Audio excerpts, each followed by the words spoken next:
faire mal à ton adversaire. Genre, c'est vraiment, l'objectif, c'est de t'éteindre, tu vois, et de te faire le plus mal possible. Aujourd'hui, nous sommes avec Mohamed Stitou, plus connu sous le nom de Stitch. À seulement 20 ans, ce jeune boxeur olympique allie passion pour le sport et esprit d'entrepreneur. Stitch s'est fait connaître du grand public grâce à sa pédagogie unique et ses enseignements sur la boxe qu'il partage sur les réseaux sociaux, où il cumule des dizaines de milliers d'abonnés. Il est déterminé à casser les codes et à révolutionner l'approche de l'enseignement de la boxe en France. Je vous souhaite un bon visionnage.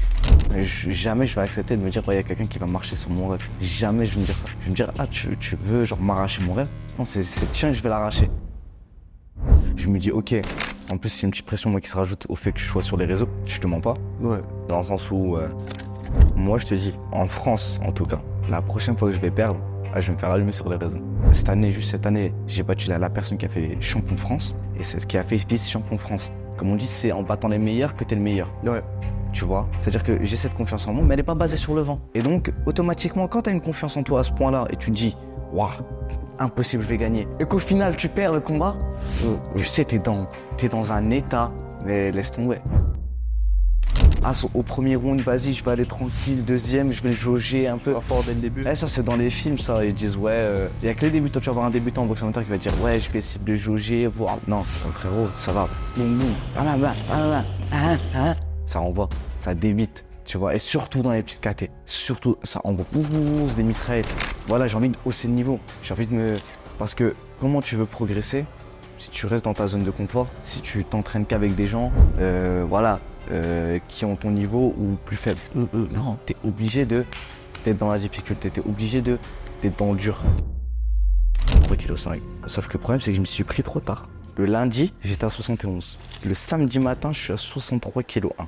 En une semaine? Non, 5 jours. Et comment tu fais pour gérer ta discipline? Tu dois bien avoir des moments de flemme de temps en temps. Tout le temps. Tout le temps. Genre, j'ai des motivations derrière qui me poussent. Genre, c'est pas qui me poussent, mais qui me laissent pas le choix.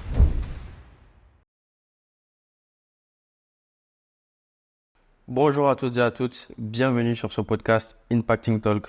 Comme vous le savez, ici on accueille des gens aux parcours inspirants qui sont là pour vous motiver, vous pousser à l'action. Et aujourd'hui, j'ai le plaisir d'être en compagnie de Stitch. Mais avant tout les amis, likez cette vidéo, abonnez-vous à la chaîne et surtout partagez-la. Parce que des gens comme Stitch, si vous voulez qu'ils puissent revenir régulièrement, il faut que vous partagez cette vidéo pour faire vivre cette chaîne. Sur ce, bon visionnage. Stitch. Bonjour. Comment tu vas? Ça va super et toi? Ça va, ça va. Eh bien, pour ceux qui ne te connaissent pas, est-ce que tu veux bien te présenter? Ici, c'est la petite, le petit rituel. Le petit rituel. Ouais. Ok, je vais me présenter. Je regarde la caméra quand je l'ai fait ou pas? Wow, c'est comme tu veux. Ouais, ok, je vais te regarder toi, c'est une discussion, bref. Vas-y. Moi, c'est Stitch. Pourquoi j'ai choisi ce nom déjà? Déjà ça, je vais te le dire parce que c'est bien de dire que je m'appelle Stitch, etc. Mais je ne sais pas pourquoi je m'appelle comme ça. En fait, moi, mon nom de famille, c'est Mohamed Stitou. Ok. D'accord? Et moi, j'ai un grand frère. Et tout le monde, il l'appelait Stitch, tu vois, dans le quartier. Stitch. Et donc, moi, je disais Stitou. Mais à la base, moi, lorsque je me suis lancé sur les réseaux, je voulais pas donner mon nom. Donc, je me disais, faut que je trouve une petite idée, etc. Tout ça. Là, j'ai dit, tu sais quoi, autant on prend le truc de mon frère. Tu sais quoi, je vais lui voler son petit nom. Et en plus, j'aimais bien le personnage Stitch dans Disney. Donc, je me suis dit, autant faire d'une pierre deux coups. Okay. Donc, moi, c'est Stitch, j'ai 20 ans. J'ai un parcours de vie un peu classique. Je suis parti à l'école, comme tout le monde. Je viens d'une famille un peu, on va dire, on va dire populaire. Tu vois, j'habitais dans le quartier à Villeneuve-d'Ascq. À Villeneuve-d'Ascq, au Vieux-Arbres, je sais pas si tu connais. Non, mais ouais, Villeneuve. C'est ça, juste à côté du centre commercial B2. Ah, ok. Et ouais, j'ai habité là-bas jusqu'à l'âge de mes 15 ans. Et après, je suis parti en Pôle Espoir à Nancy. Et j'ai vécu là-bas pendant 2 ans avant de revenir ici pour le confinement, etc. Et j'ai repris un parcours. Et c'est quoi le Pôle Espoir? Alors, Pôle Espoir, en gros, Pôle Espoir, c'est... Ah oui, déjà, je dois préciser sport. Parce que pour moi, c'est logique, en fait, mais pour ceux qui nous regardent, non. Ouais. En fait, mon père, moi, je t'explique un peu rapidement. Je reviens sur mon parcours et je te dirai comment j'ai été au Pôle Espoir. Pas de souci. En fait, mon père, il était dans cette mentalité de... moi, je veux pas que mes enfants ils fassent du foot, alors que je voulais faire du foot à mort. Je voulais faire que ça. Il disait non, moi, je veux que mes fils, lorsqu'ils sortent dehors, lorsqu'il y a un problème, ils sachent et ils puissent se défendre. Donc, il m'a fait faire du karaté, du judo, plein de sports de combat. Et le jour où j'ai fait de la boxe, j'ai kiffé à mort. tu vois. Même si au début, il me forçait. Je te dis la vérité, il me forçait, j'avais pas envie d'y aller. Des fois, Ouais. je chialais, ouais, non, c'était chiant. Et au fil du temps, à force d'en faire, j'ai commencé par aimer. J'ai kiffé. Et j'ai commencé à entreprendre une carrière, j'ai fait des combats en éducatif, j'ai dû en faire une quarantaine. Ah ouais. Pour préciser, la boxe éducative, c'est jusqu'à un certain âge, je crois, et c'est de la boxe normale, sauf que t'as pas le droit d'appuyer les coups. Ok. Ok. Et en fait, Tu tapes pas fort, quoi. non, t'as pas le droit de taper fort, et si tu tapes fort, justement, t'as une pénalité. Et justement, on va dire d'une certaine manière, ça te forme techniquement, etc. Voilà, tu touches sans se faire toucher.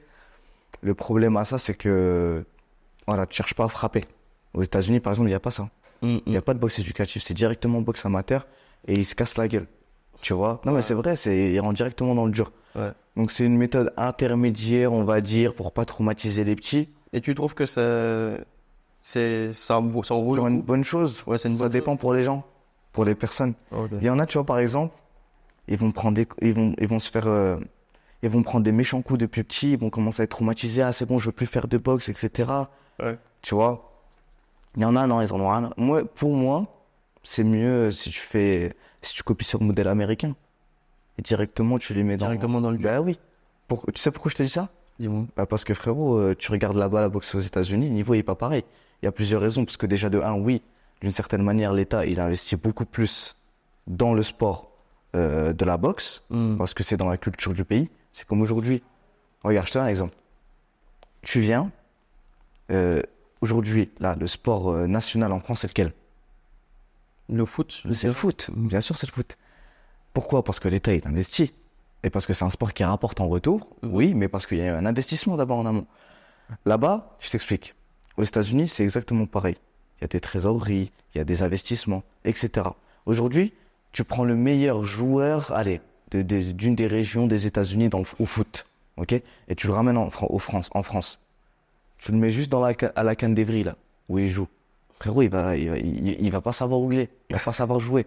Ouais. Non, mais c'est vrai. Parce que ici, c'est dans la culture du pays. Parce que les gens, ils jouent au foot. Parce que les gens, même quand ils sont pas à l'entraînement au club, ils sont dehors au quartier en train de jouer. Ils font que ça. Tu vois ou pas? Ouais. Là-bas, c'est exactement pareil. Là-bas, c'est des salles à 200. C'est pas des associations. Le problème ici, c'est que c'est des associations. Donc, tu as des licences à 100 euros, 200 euros à l'année. Mais là-bas, c'est pas pareil. Comment tu vas avoir le même retour sur investissement lorsque tu investis une licence associative à 200 euros à l'année et lorsque tu vas là-bas, c'est 250 euros par mois. La salle, elle est ouverte 7 jours sur 7. Tu as des coachs qui sont là-bas. Tu as des sparring de haut niveau. Et les gens, ils payent. Ouais. Les équipements là-bas, ils payent pas des équipements Decathlon, hein. Non mais, C'est des vrais équipements. frérot, c'est des winnings. C'est 600 balles la paire de gants. Des 600 balles de casque, des 600 balles la coquille. Ah ouais, ils rigolent pas là-bas. Ben, c'est un investissement, tu vois. C'est des gens, frérot, ils sont... Même quand ils font ça en loisir, c'est dans la culture de la boxe. C'est là-bas, c'est la culture de la boxe. Et t'es dans la terre de boxe. Ouais. Donc t'es là, tu fais les choses bien. Les salles, elles sont carrées. Et même dans les salles où, vas-y, c'est le hood, tu vois, où c'est le quartier, bah frérot, ça se la tue. C'est Tu pour vois. ça ils ont des boxeurs qui brillent comme les Gervonta Davis, tout Non, ça. ça brille. Et ils ont les crocs aussi. Ouais. Après, tu me diras, les petits, ils ont les crocs. Dans le sens où moi, j'ai entendu des histoires. Il y a quelqu'un dans mon club, il s'appelle Samy. Je lui passe le salam. Il est parti plusieurs fois à Las Vegas. Il me racontait justement, il me disait, il voyait des gens, c'est-à-dire qu'ils venaient du Mexique et ils dormaient dans les salles pour s'entraîner là-bas 2 fois par jour. Ah ouais. Ouais, frérot. Et c'est pas la même déterre, je crois, t'as pas compris. Ouais. Nous, on voit des gens comme Gervonta Davis qui viennent et qui percent. Mais frérot, c'est des gens.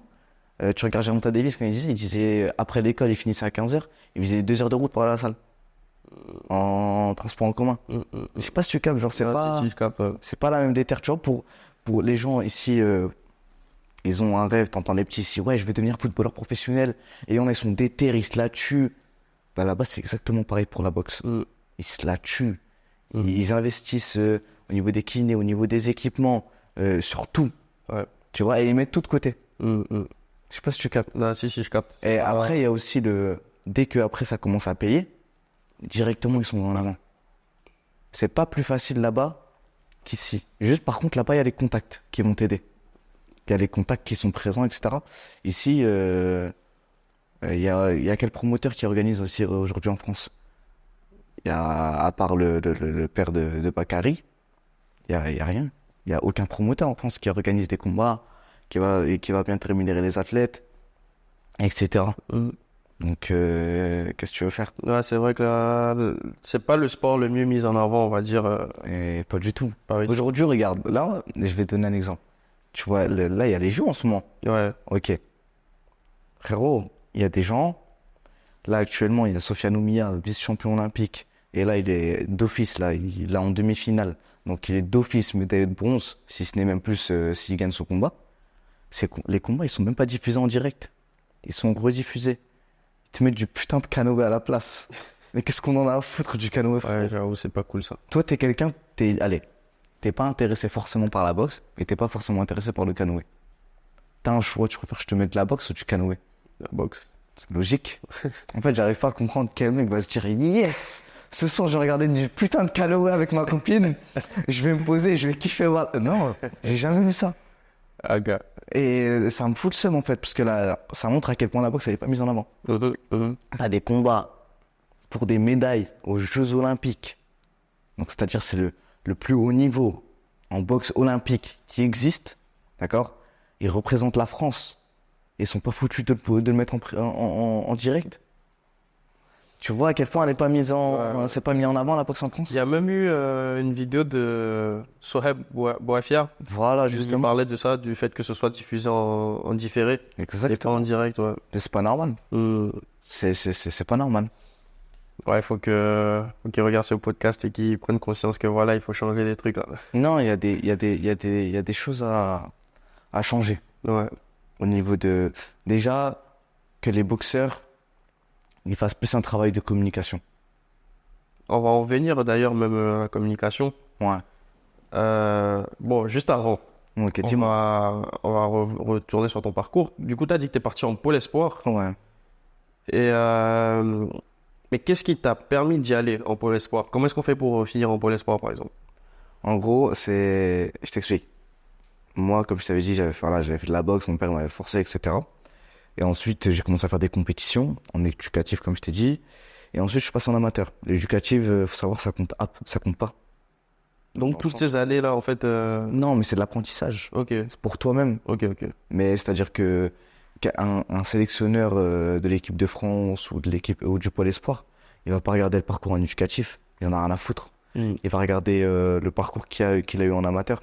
Et donc moi j'avais fait en KD, en KD2, j'avais fait champion de France en KD2. Et suite à ça ils m'ont repéré, ils m'ont appelé pour des stages de détection. Je suis parti là-bas, je suis parti 2-3 fois et après ils m'ont proposé, ils m'ont dit est-ce que tu veux être en interne, etc. La saison prochaine. Donc moi j'ai dit ouais pourquoi pas. C'est comme ça que ça s'est passé. Ok. Et donc là-bas, comment ça se passe dans les stages de détection? Ils te font plusieurs genres de tests. Des tests, par exemple, je sais pas si tu connais le Luc Léger. T'en as déjà entendu parler? Non. En gros, c'est un bip bip. C'est-à-dire que dès que tu vas, là, il y a le bip qui s'enclenche. Tu dois commencer à courir En sprint. c'est un terrain, ouais, en sprint jusqu'à un certain point. Et tu dois être arrivé au moment du bip. Tu Ok. vois? Et en gros, à force, au fil du temps, le bip, il va s'accélérer. Donc toi, tu vas devoir courir de plus en plus vite, de plus en plus vite, de plus en plus vite. C'est un cardio, truc de ça. malade. Ouais, c'est un truc de malade. Enfin, ils font ça pour des tests pour l'armée. Mais après, bon, pour l'armée, je crois que ça dépend. Alors, pour les femmes, je crois, je sais pas c'est combien, j'ai pas envie de dire des chiffres biaisés. Mais je crois que pour les femmes et les hommes, c'est pas le même truc. C'est pas le même. Ouais, mais c'est pas, voilà, c'est pas comme, moi, je me rappelle, j'avais fait, je crois, 13 au Luc Léger. Donc, pour ceux qui connaissent, c'est pas mal. Et encore, j'avais 16 ans ce mois. Et le meilleur qui avait fait là-bas, c'était Yoreline César. Je crois qu'il avait fait 14. Mais c'est une dinguerie, hein. Ah ouais. Ouais, c'est un truc de ouf. Surtout à 16 ans. C'est Ouais. une dinguerie. Mm. Et je passe le salam en plus aussi à Yoreline. Là, actuellement, il devait faire. Enfin, il avait fait. Il avait concours. On l'avait concours. Ah, il avait fait les qualifs pour les JO. Je sais pas pourquoi j'utilisais des termes bizarres. Il avait fait les qualifs pour les JO. Malheureusement, il avait perdu contre un Jordanien. Mais il a mon âge aussi. Ok. Il a mon âge. Un jour, je vais lui dire pour que tu l'inviteras. Ça va. Il allait faire les JO. Peut-être 2028 si tu le veux. Ouais. Mais bref. Petite parenthèse terminée. Et donc toi-même, les JO, c'était aussi un peu un objectif, Non. non? Non, mais Pas forcément. pas forcément, en vrai, je te mens pas. Ouais. Dans le sens où, bah, moi, mon parcours, dans le sens où j'avais arrêté la boxe moi, pendant 2 ans. Pourquoi? Parce que plusieurs raisons. Déjà, j'en avais marre, premièrement. De deux, j'étais, comme je t'avais dit, j'étais au pôle sport, donc j'habitais là-bas. Donc je vivais là-bas. Et c'est ce qui a fait en sorte déjà que j'en ai marre, tu vois. Tu vois pas ta famille, tu vois pas tes potes. Enfin, même, tu vis que boxe, sans forcément et tu fais rien de ta vie à côté. Tu Que vois, boxe, que boxe, que boxe. que boxe, 2 fois par jour. T'as l'école entre-temps, mais voilà, tu fais que ça. Et ça fait que j'en avais un peu marre. Au même moment, il y a le divorce de mes parents qui tombe. Ça veut dire, moi, je me dis, il faut que je rentre à Lille. Ouais. C'est pour que, voilà, je reste avec ma mère, En etc. plus, t'étais jeune encore à l'époque. Ouais, à ce moment-là, j'avais 17 ans. Donc ça veut dire, je dis, vas-y, je rentrais à Lille avec ma mère, etc. Tout ça. Et pendant ce temps-là, c'était la mauvaise période parce que justement, enfin, il y avait le confinement. C'était Ouais. pendant le Covid. Ouais, si. Donc ça veut dire, on était vers fin du Covid, tu vois. Mm. Et pendant la période de Covid, il n'y a pas forcément de combat. Et moi, ça me saoulait. Tu sais, tu t'entraînes 2 fois par jour. T'as pas de compétition internationale, rien. Ça bouge pas. Mhm. Et puis, tu sais quoi, vas-y, je rentre chez moi. Je suis rentré, c'était mon confinement. Et je me suis tué au manga, je me suis tué aux séries, frérot. Il n'y avait pas de boxe, j'avais rien. Et t'as pas pris du poids? Si tu vas t'entraîner et Je tout. suis monté à 77 kilos. En sachant que toi, de base, c'est quoi ton poids de combat? Bah là, à ce moment-là, quand je boxais en 57 kilos. 57-60 kilos. Oh, t'es passé de 57 à 77. 77, ouais. Oui. Et je me suis tué au poids. Tu t'es laissé aller. Non, j'étais même pas gros. Je te montre, là, je vais te montrer la photo. Ouais. J'étais même pas gros. Genre, j'étais stock Ok. parce que je faisais du poids de corps à mort. Ouais. J'étais dans une matrix où je me suis dit, je faisais que regarder les Kings. Je dit, vas-y, je vais devenir balèze. Ivar, il m'a matrixé, je me suis laissé pousser les cheveux. J'ai dit, vas-y, j'ai commencé à faire que des pompes, traction. Mm. Et je faisais que ça et j'ai pris du poids à mort. Ouais, je capte. Bon, ça va, si t'es resté Non, après, athlétique, c'est... je suis athlétique, c'est un grand mot. Enfin, sportif. Voilà, musclé, ça veut pas forcément dire athlétique. Mm. Je pense pas, j'étais pas athlétique à ce moment-là. D'ailleurs, ils vont le voir, là, quand tu vas m'initier. Ouais, avec Ils vont plaisir. voir que quand tu es musclé, c'est pas forcément... Non. Musclé, ça a rien. Musclé, en fait, je dirais, là ça sort du cadre de la boxe, ce que je veux dire. Mais pour moi, être vraiment musclé, c'est bien, mais c'est-à-dire que pour moi, le physique parfait, c'est un équilibre. Un équilibre entre cardio, entre masse musculaire, entre puissance, entre agilité, enfin, je sais pas si tu vois ce que je veux Ouais, dire. si, C'est vraiment un un équilibre. condensé de plein de choses, en fait. Voilà. Mm. Si tu es là et que tu es à l'extrême d'un des points que je viens de citer, c'est-à-dire par exemple cardio, t'es comme les. Mais par contre, t'as rien en muscle parce que forcément, plus t'es cardio et moins t'as de muscle. Tu regardes ceux qui font le marathon par exemple, c'est le cas, tu vois. Mhm. Moi, je trouve pas que c'est un physique. Je trouve pas que c'est le physique parfait. Je sais pas si tu captes. Ouais, c'est ça. Il faut qu'il y ait une harmonie entre tout ce que je viens de te citer, tu vois. Mm. Et Bah, tu le vois avec ceux qui font décathlon, triathlon, tout ça, ils ont des physiques vraiment... Et vraiment, c'est comme je t'ai dit, c'est harmonieux. Mm. Tu vois, ils sont là, ils ont un peu de tout. Ils sont cardio, ils peuvent courir, ils peuvent nager. Tu vois, ça, c'est le physique parfait. Donc, tu as fait des combats amateurs? Ouais, je suis pas encore passé pro. Ok, Question de temps. ok. C'est une question de temps. Ça va se faire d'ici quand, selon toi? Ou On en pas trop parle. de prononcer encore? Non, on en parlait là. Là, on en parlait il y a 3 jours, j'étais avec mon coach pour te dire. On parlait 3 jours, il me disait mon coach, il me disait, Abadjila Lab. Il me disait alors Stitch, c'est quand on passe pro? Et en fait, les JO, là, les JO à Paris, etc. Là, j'y étais quand? J'y étais avant-hier. Et quand je suis parti voir, tu sais, moi, je pensais que c'était des surhumains, en fait, qui faisaient les JO, tout ça, tu vois. Je suis parti voir, c'est des humains comme tout le monde. Tu vois, c'est un truc de malade. C'est des humains comme tout le monde. Genre vraiment, tu les vois dans le couloir, ils sont en train de stresser, ils sont là, ils cogitent. Je regarde, je dis, en fait, non, c'est juste des gens, ils se sont entraînés, ils ont un peu plus d'expérience que moi, forcément, tu vois, parce que moi, j'ai que 20 ans. Ouais. Souvent, en général, des gens, allez, les plus jeunes, ils ont 22 ans. 2 ans de boxe, c'est énorme. Souvent, ils ont 24 ans, etc. Et je me dis, en fait, et en fait, ça m'a donné, je me suis dit, en fait, ouais, peut-être que j'aimerais bien faire les JO 2028. Et donc, je suis dans cette discussion-là. Mais il y a rien qui m'empêche de passer pro. Si tu passes pro, tu peux pas faire les JO? Si, je peux les faire. Ah. Je peux les faire. Juste le truc, c'est que en fait, le rythme pro et le rythme amateur, il est pas pareil. Je t'explique. La boxe pro et la boxe olympique, mon coach, il dit ça. Il dit que c'est deux sports différents, carrément. Ah ouais, carrément. Mais oui, c'est une dinguerie comment ça change. Vas-y, explique. Je t'explique. Déjà au niveau du nombre de rounds. En boxe amateur, tu as 3 rounds. En boxe pro, ça va de 4 à 12. Et 4, c'est vraiment que pour les premiers combats. Après, ça va rapidement monter.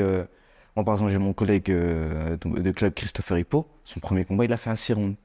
Tu vois, 6 rounds, 8 rounds, 10 rounds. Et frérot, c'est pas pareil. Bah oui. Ça n'a rien à voir. Ouais. Parce qu'en fait, l'effort que tu vas mettre sur 3 rounds, là, tu vas le diviser sur 12 rounds.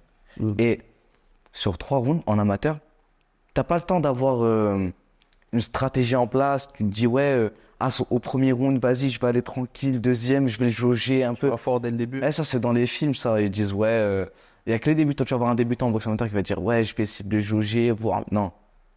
Frérot, ça va. Boum, boum. Ça envoie. Ça débite. Tu vois. Et surtout dans les petites KT. Surtout, ça envoie. C'est des mitraillettes. Tu vois. Ouais. T'as pas le temps d'avoir un game plan. Oui, tu auras ton game plan de base. Si le mec il est là, il casse la distance, il rentre dedans, bon, bah toi tu vas venir, tu vas essayer de le mettre dans le vent, tu vas garder ta distance.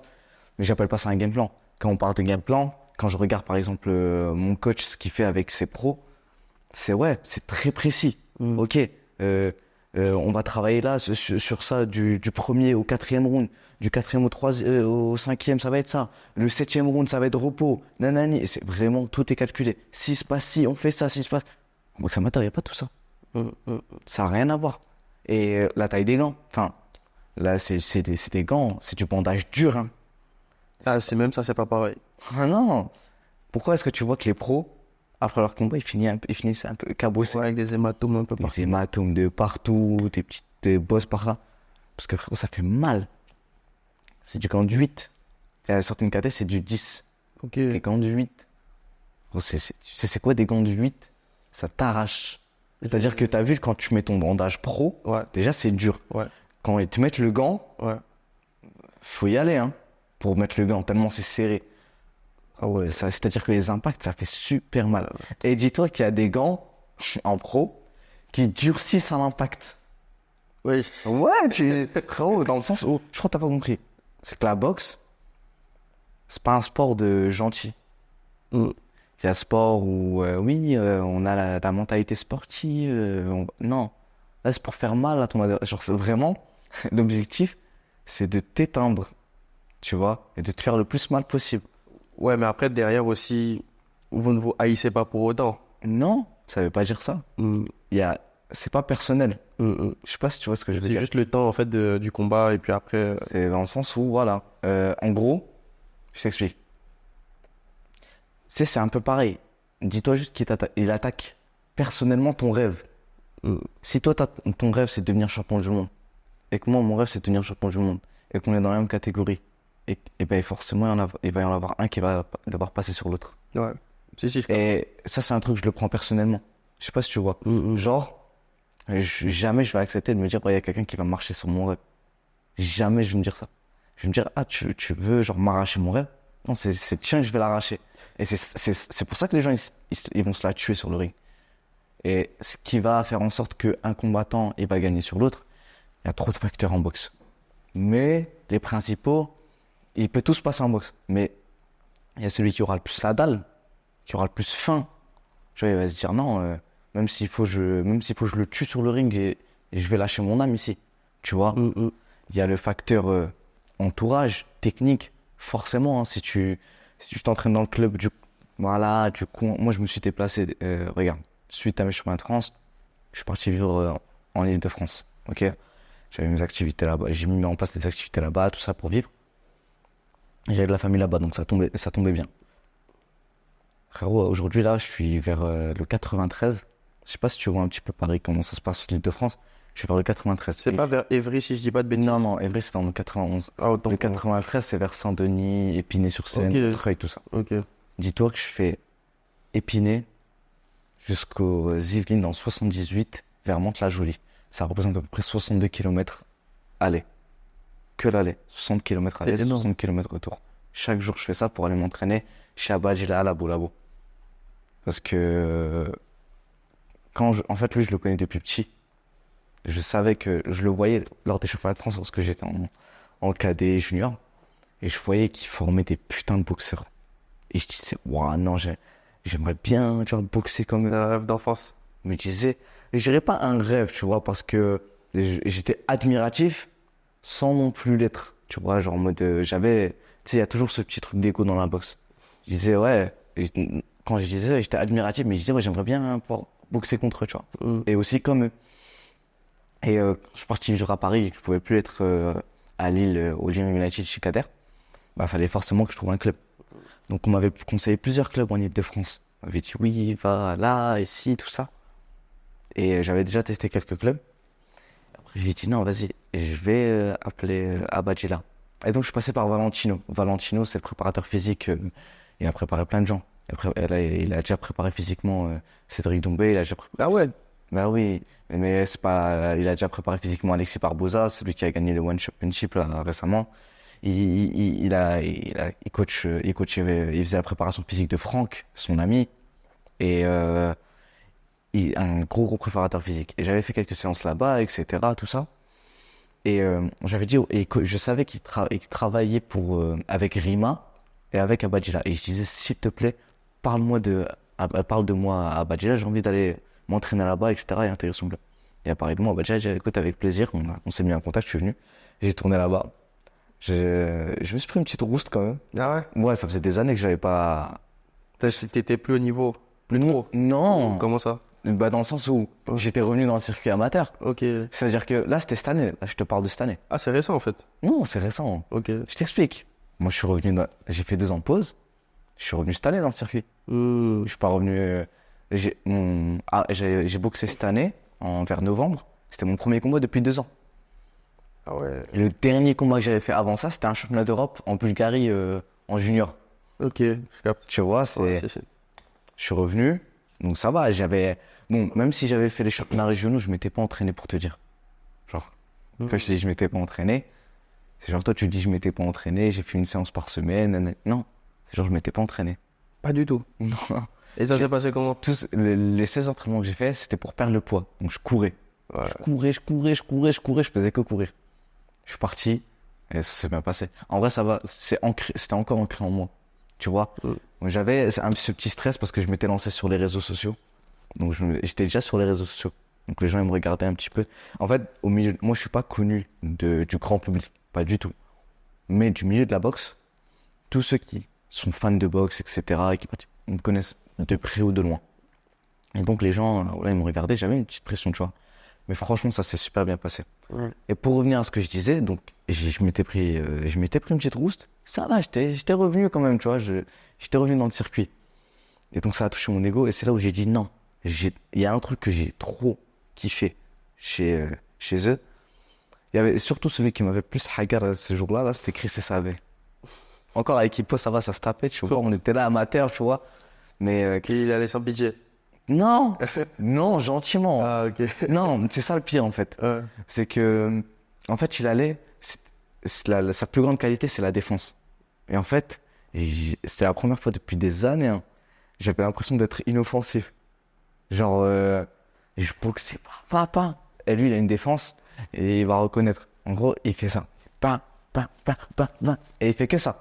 C'est un finition, mais spécial. Ouais, Tu vois. ouais, c'est Et je prends, en fait, T'avais l'air d'être inefficace en fait. non, c'est pas j'avais l'air, c'est j'étais inefficace. T'as vu. J'étais complètement inefficace, tu vois, Ouais. parce que, en plus, à ce moment-là, grave émotif. Tu sais, j'ai beaucoup appris dans ce club. Ils m'ont bien canalisé. Grave émotif. Dépense d'énergie, mais de malade. Mauvaise gestion de l'effort. Dans le sens où ça m'énervait encore plus quand je voyais cette situation-là. Et donc, je m'énervais encore plus. Et donc, je m'ouvrais encore plus. Et bref, un cycle néfaste, tu Ouais. vois. Et donc, quand j'ai vu ça, j'ai dit non, j'ai envie de boxer comme eux, j'ai envie de tourner avec des gens qui. Voilà, j'ai envie de hausser le niveau. J'ai envie de me... Parce que comment tu veux progresser si tu restes dans ta zone de confort, si tu t'entraînes qu'avec des gens, voilà, qui ont ton niveau ou plus faible. Non, t'es obligé d'être dans la difficulté, t'es obligé d'être dans le dur. Côtoyer les gens plus forts que toi. Voilà, et moi, c'est ce que je recherche. Et ce qui est bien dans la salle, c'est que chacun a un profil type dans cette salle au labo. Tu vois, je leur passe le salam à tous, mais chacun a son profil type.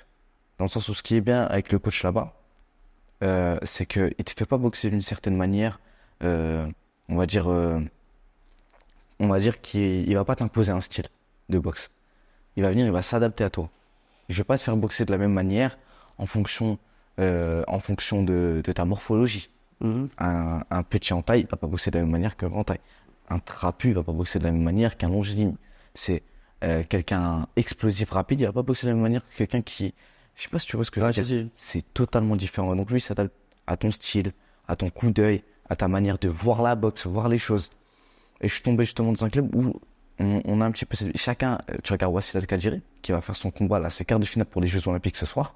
Ouais, je la soutiens à mort. Vraiment, Ah ouais, j'ai vu, tu étais ouais, récemment là. J'y étais pour les avant-hier, Ah pour les huitièmes. Ouais. Pour les huitièmes, j'étais en train de la soutenir. Et là, pour les quarts ce soir, je vais essayer d'y aller. Grosse force. Ouais, grosse force à Wassila, je te soutiens à mort. Et pour revenir à ce que je disais, ouais, chacun, tu regardes Wassila, elle est là, elle va casser la distance avec les blocages. J'essaie de prendre ça d'elle, tu vois. Tu regardes Hippo, un peu la vista, amateur, il met du rythme, j'essaie de prendre ça de lui. Chris Sabet, la défense, Eli, le jab, le mental, chacun son truc, et j'essaie de prendre de tout le monde. Tu prends chez tout le monde, ça fait de toi en fait un boxeur complet. Exactement, sans parler des conseils du coach. Tu vois, il a fait je sais pas combien de ceintures de champion de France, des combats, je sais pas combien de combats professionnels. Et chacun apporte sa pierre à l'édifice. Et moi, j'essaie de prendre un peu de tout le monde. Ouais. Tu vois, et j'absorbe tout ce que le coach il me dit. Tu vois, et au final, ça forme une team incroyable. Ouais, t'évolues au final dans un très bon environnement. Non, ça c'est ce qui a fait que ma boxe elle a évolué en si peu de temps. Parce que, dis-toi, j'ai rejoint le labo en janvier. En janvier. Ma boxe, elle a totalement... Enfin, en gros, mon coach, il me dit toujours ça. Il me dit, tu savais déjà boxer avant de venir. Mais, on a fait des réglages qui font en sorte qu'on a l'impression que ça a totalement changé. Alors que, je t'explique, je te donne un exemple. Je m'énervais, et encore, hein, de temps en temps, ça m'arrive. Je suis là, je prends un mauvais coup en sparring, par exemple, et je vais péter un plomb, je commence à... Impulsif. Impulsif. Impulsif. Dans le sens où je vais prendre un mauvais coup. De temps en temps, je vais rester calme, voilà. Je vais en prendre un mauvais, je vais commencer à m'énerver. Surtout avant. Mais à mort. T'es quelqu'un de bagarreur à la base? Non. Non, même pas. Ok. Je suis quelqu'un, au contraire, je suis quelqu'un tranquille à la base. Mais, après, bagarreur, ça veut pas forcément dire, genre, je me laissais pas marcher sur les pieds non plus. Tu vois? Ouais. Dans le sens où, voilà, mais tu sais, aujourd'hui, je suis pas impulsif dans la vie de tous les jours. Il y a un automobiliste dans la route, il vient et commence à... Ouais, comme si ça m'arrive. Ouais, ça m'arrive de m'énerver, en fait. Si, un petit peu impulsif, mais ça va pas trop, tu vois. Mais, ça, avant, c'était abusé. Quand je te dis avant, c'était il y a 6 mois. Hein. Dans ma boxe, ça se ressentait à mort. Et j'étais là, je gérais pas mon effort. Dès que je prenais un mauvais coup, par exemple, je me faisais sonner. Ça pouvait m'arriver de paniquer. Tu vois, je te donne un exemple au combat, à ma finale des Montana. Donc, c'est un tournoi international. Ça va, c'est vraiment pas mal comme tournoi. Et j'ai fait la finale contre un Belge, tu vois. Et le mec, il m'a touché. J'ai perdu le premier round, ce qui ne m'a jamais arrivé, ce qui m'était jamais arrivé. J'ai paniqué. Et mon dernier combat, j'ai perdu le premier round et je me suis fait toucher au premier round. Pareil, et je perds le premier round. J'ai pas paniqué du tout. Je suis revenu. Zen. Et mon coach, tu vois, toujours la même réaction, tranquille. Et mon coach, tu vois, tranquille, c'est rien. Tranquille. Pour le premier round, faudra juste rattraper, etc. Zen.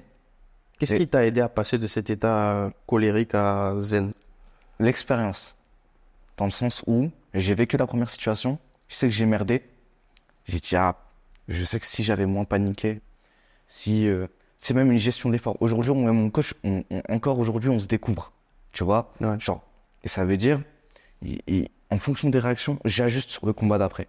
Chaque fois, hein, genre, je vais faire une erreur combat d'après, je vais essayer de la résoudre.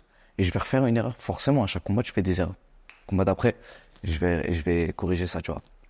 L'erreur que j'avais fait sur la finale de Montana, c'est que j'avais mal entamé mon premier round, pas assez d'efforts, pas assez actif. Et j'étais là, j'étais trop dans. Et ça, c'est un défaut que j'ai, c'est que on va dire que avant, je donnais tout sur le premier, le deuxième, et le troisième, j'étais en mode survie. Aujourd'hui, je suis dans la gestion. Ouais. Et donc, en fait, il faut que je trouve un certain équilibre de entamer un bon premier round sans forcément le perdre, tout en faisant en sorte de pouvoir poursuivre de manière efficace sur le deuxième et le troisième round. Je sais pas si tu vois, je sais pas ce que je veux dire. Il y a toute une psychologie un peu. Il y a une gestion de l'effort. Gestion, ouais. Que j'ai vu même au JO, là, avant-hier, quand j'y étais. Et il y en a, ils ont encore ce problème-là, de gestion de l'effort, plus haut niveau. Parce que c'est vraiment, c'est un art. Et pour te dire, et j'avais mal entamé le premier round. Et en plus, j'avais paniqué sur tu sais, j'avais un peu paniqué mentalement, entre guillemets. C'est pas que j'y croyais plus. J'y croyais parce qu'on était qu'au premier round. Mais ça m'avait impacté mentalement. Me dire, ah putain, je perds le premier round, c'est la première fois que ça m'arrive. En plus, il m'a touché. Mon œil est gonflé, il commence à se refermer. T'es déboussolé. C'est pas c'est que il y a l'adrénaline, les émotions. Tu sais, t'arrives plus à gérer. Et je commençais à avoir du mal à gérer. Heureusement, il y avait mon coach qui était là pour calme, tu vois. Mais sur mon dernier combat, je perds le premier round et pourtant, je suis resté calme, il y a rien, tranquille. Et le deuxième round, j'ai fait un deuxième round incroyable, tu vois, derrière ça. Et dès que je commence à m'exciter, mon coach, sur mon dernier combat, mon troisième round, il m'a excité à mort, il m'a chauffé en mode ouais, vas-y, donne tout ça. Et j'ai commencé à. Les émotions ont pris le dessus. Frérot, j'ai oublié toute notion de la boxe, j'ai commencé à partir en mode bagarre. Tu vois, et c'est là, on en a reparlé avec mon coach, j'ai dit, ouais, j'aurais pas dû te chauffer à ce point-là. Tu vois. Qu'en fait, moi, je suis un boxeur, faut toujours que je reste calme. Mais il y a des boxeurs, ils sont, entre guillemets, ils sont mous, ils sont un peu, tu vois, un peu jamaïcains, un peu là. Tu vois, non, mais, et ça veut dire, ils ont besoin de ce petit, tu vois, les énerves. Et ça, c'est le travail du coach. C'est pour ça que j'ai un coach, machallah. J'aime pas, tu vois, parce que je sais qu'il va voir la vidéo, c'est pour ça. Tu veux pas tu trop vois. saucer. Non, mais c'est mon coach, ça veut dire en mode dans mon cœur, tu vois. Mais dans le sens où, machallah, il s'adapte à n'importe quel boxeur de la salle. Tu vois, n'importe quel boxeur, il va pas se comporter de la même manière avec moi qu'avec Rima, qu'avec Wassila, qu'avec Eddie, qu'avec Chris. Chacun a son truc, tu vois. Une bonne pédagogie. Et de jour en jour, on apprend à se comprendre avec mon coach, tu vois. En plus, surtout que moi, j'ai une bonne relation avec mon coach. Dans le sens où c'est comme, moi je le vois comme mon grand frère. Ok. Tu vois, dans le sens où, moi lui, c'est pas que boxe. C'est-à-dire, si j'ai un problème, moi, et j'ai envie de l'appeler, lui dire, ouais, est-ce que tu peux me conseiller sur ça, s'il te plaît, j'ai un petit souci là, tout ça. Il me conseille avec plaisir, il va prendre de son temps. Dis-toi, il m'est déjà arrivé des galères. Frérot, j'avais plus d'argent pour aller à la salle, pour mettre de l'essence. Je dis, je peux pas venir. Il me dit, pourquoi tu veux pas venir? Je lui dis, j'ai plus d'argent pour l'essence. Hop là, il me fait un virement, il m'envoie de l'argent. Vas-y, viens, tout ça. Juste, vas-y, rends pas ouf. Ça va au-delà de la boxe. Tu vois ce que je veux dire? Si, je comprends. Dans le sens où, je vois comment un grand ref. Ça veut dire, dans le ring, je le ressens. Il me comprend. Il me voit quand je commence à m'énerver. Il commence à me connaître. Il y a une vraie connexion, en fait. Il commence à y avoir une bonne connexion, tu vois, parce que ça fait pas longtemps. Mais là, je sens qu'il commence sur le ring, il voit directement comment mon regard il change quand je commence à m'énerver. Ça commence à faire une bonne connexion, tu vois. Et là, tu parlais, du coup, le combat il s'est terminé comment? Celui où tu as perdu au premier round? Le dernier ou alors j'explique. Finale des Montana, je suis perdu le combat. Ok. Pourtant, j'étais revenu, j'avais fait un peu plus d'efforts sur le deuxième. En vrai, tu vois, il y a des gens de mon club qui me voient gagner le combat. Moi, je me vois gagner le combat de très peu. Mais c'est pas une décision injuste. Dans le sens où ils l'ont donné à lui, il le mérite. Il l'aurait donné à moi, je le méritais aussi. C'était tellement serré que le mec, tu vois, la décision, il était comme ça. T'entends les commentateurs, ils disent, ouais, suspense. C'était un combat super serré, tu vois. Et même En fait, personne ne savait ce qui allait vraiment. Non, vraiment, c'était trop serré. Et félicitations à lui, tu vois. C'est tout ce que j'ai à dire. Moi, c'est un bon état d'esprit, en vrai, que tu acceptes. Je dis, c'est un bon état d'esprit que tu l'acceptes. Bah, en fait, c'est même pas un bon état d'esprit, c'est qu'en fait, j'ai pas le choix. Tu vois, non, j'ai pas le choix. Comment tu veux que j'avance si je reste bloqué sur cette défaite, tu vois, malgré que ça m'a fait mal, je vais pas te mentir. Tu vois, parce que je sais que c'était vraiment à portée de main. Et j'ai fait un mauvais combat ce jour-là. Et pourtant, j'étais vraiment à 2 doigts, tu vois, de gagner. Alors, si j'avais boxé plus intelligemment, je me dis, avec les si, on refait le monde. Maintenant, j'accepte le combat. Je me dis, ok, j'ai fait telle erreur, j'ai fait telle erreur. Je sais que le prochain combat, je vais plus le refaire. Et Prochaine étape. prochaine étape, tu vois, directement. Et comment toi, tu gères personnellement les échecs? Genre, quand tu perds un combat, comment est-ce que tu le prends dans ta tête? Est-ce que tu es affligé ou À mort, à mort? après tout. Tu sais pourquoi? Parce que moi, le problème, en fait, le problème, Tu t'énerves. c'est pas ça. Pas du tout. En fait, le problème, c'est que avant le combat, moi, j'ai une mentalité qui me dit c'est impossible que je vais perdre. Genre, il n'y a pas un combo où je suis monté, je me suis dit, je vais perdre ce combat. Mentalité Mohamed Ali. Ben, en fait, c'est ça. Et même, il y a des gens de ma famille qui me disent, c'est pas, t'es trop confiant, tout ça. Mais je suis pas je suis confiant en restant réaliste. Demain, tu me dis, oui, j'ai Gervonta Davis, tu montes avec lui sur le ring, qui va gagner. Jamais je vais dire, je vais gagner. Je reste réaliste. On dit, Cruz, tu montes avec lui sur le ring, qu'est-ce que tu vas gagner? Et je vais jamais gagner. C'est-à-dire que je sais être confiant tout en restant réaliste. Par contre, je t'ai dit en France, tu me dis, ouais, en France, tu fais le championnat de France, tu vas gagner, oui, je les tape tous. Mais confiant et réaliste, parce que je sais que c'est réaliste ce que je dis. Tu vois ce que je veux dire? C'est pas je me mens à moi-même, et tu sais, c'est une fausse confiance que je me mets autour de moi pour me cacher la vérité sous les. Tu vois? Non. Ouais. C'est-à-dire que c'est réel. Je me base. Il y a de la confiance, oui, il y a de l'émotion, il y a de l'ego dans tout ça, on va pas se mentir, même si c'est pas forcément bon. Mais il y a aussi avec qui je tourne, les partenaires. Je suis entouré d'une bonne team. Le niveau, j'ai fait des combats à l'international déjà quand j'étais en junior, en cadet. J'ai battu juste cette année, j'ai battu la personne qui a fait champion de France et celle qui a fait vice-champion de France. Comme on dit, c'est en battant les meilleurs que t'es le meilleur. Ouais. Tu vois? C'est-à-dire que j'ai cette confiance en moi, mais elle n'est pas basée sur le vent.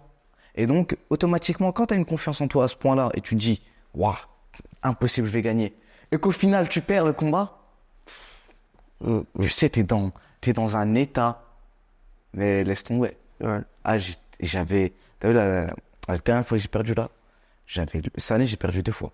Une fois, je me suis ouvert l'arcade. J'étais au-dessus du cas, vraiment. Laisse tomber, le combat, je le gagne. Il y a pas photo. T'es KO du coup. Même, bah en fait, c'est pas ça, c'est que c'est le championnat de France. Ouais. Au premier tour. Le médecin a dit dans tous les cas, tu peux pas boxer le prochain combat. Ouais. Moi, le combat, il se termine quand même.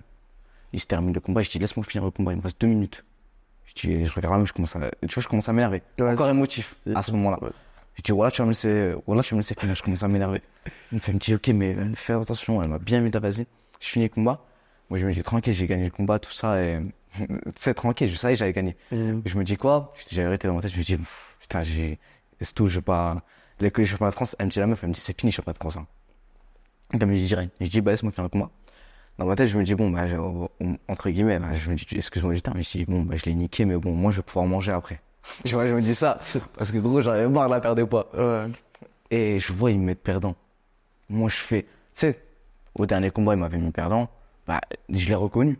Dans le sens où, voilà, ça se joue à un poil de huc, c'est tout. Il pouvait lui donner la victoire comme vous me l'a donné, et c'est totalement mérité qu'il lui donne la victoire. Donc, tranquille, tu vois ma réaction, j'ai le seum, je fais ça, mais voilà. Là, ma réaction sur l'autre victoire, je commence à péter un plomb, j'ai retiré ma main de l'arbitre. L'arbitre, elle commence à me parler, je dis, vas-y, laisse-moi tranquille, tout ça. Je sers même pas la main à l'autre, tout ça. Je commence à m'énerver. Parce que c'était injuste à mort.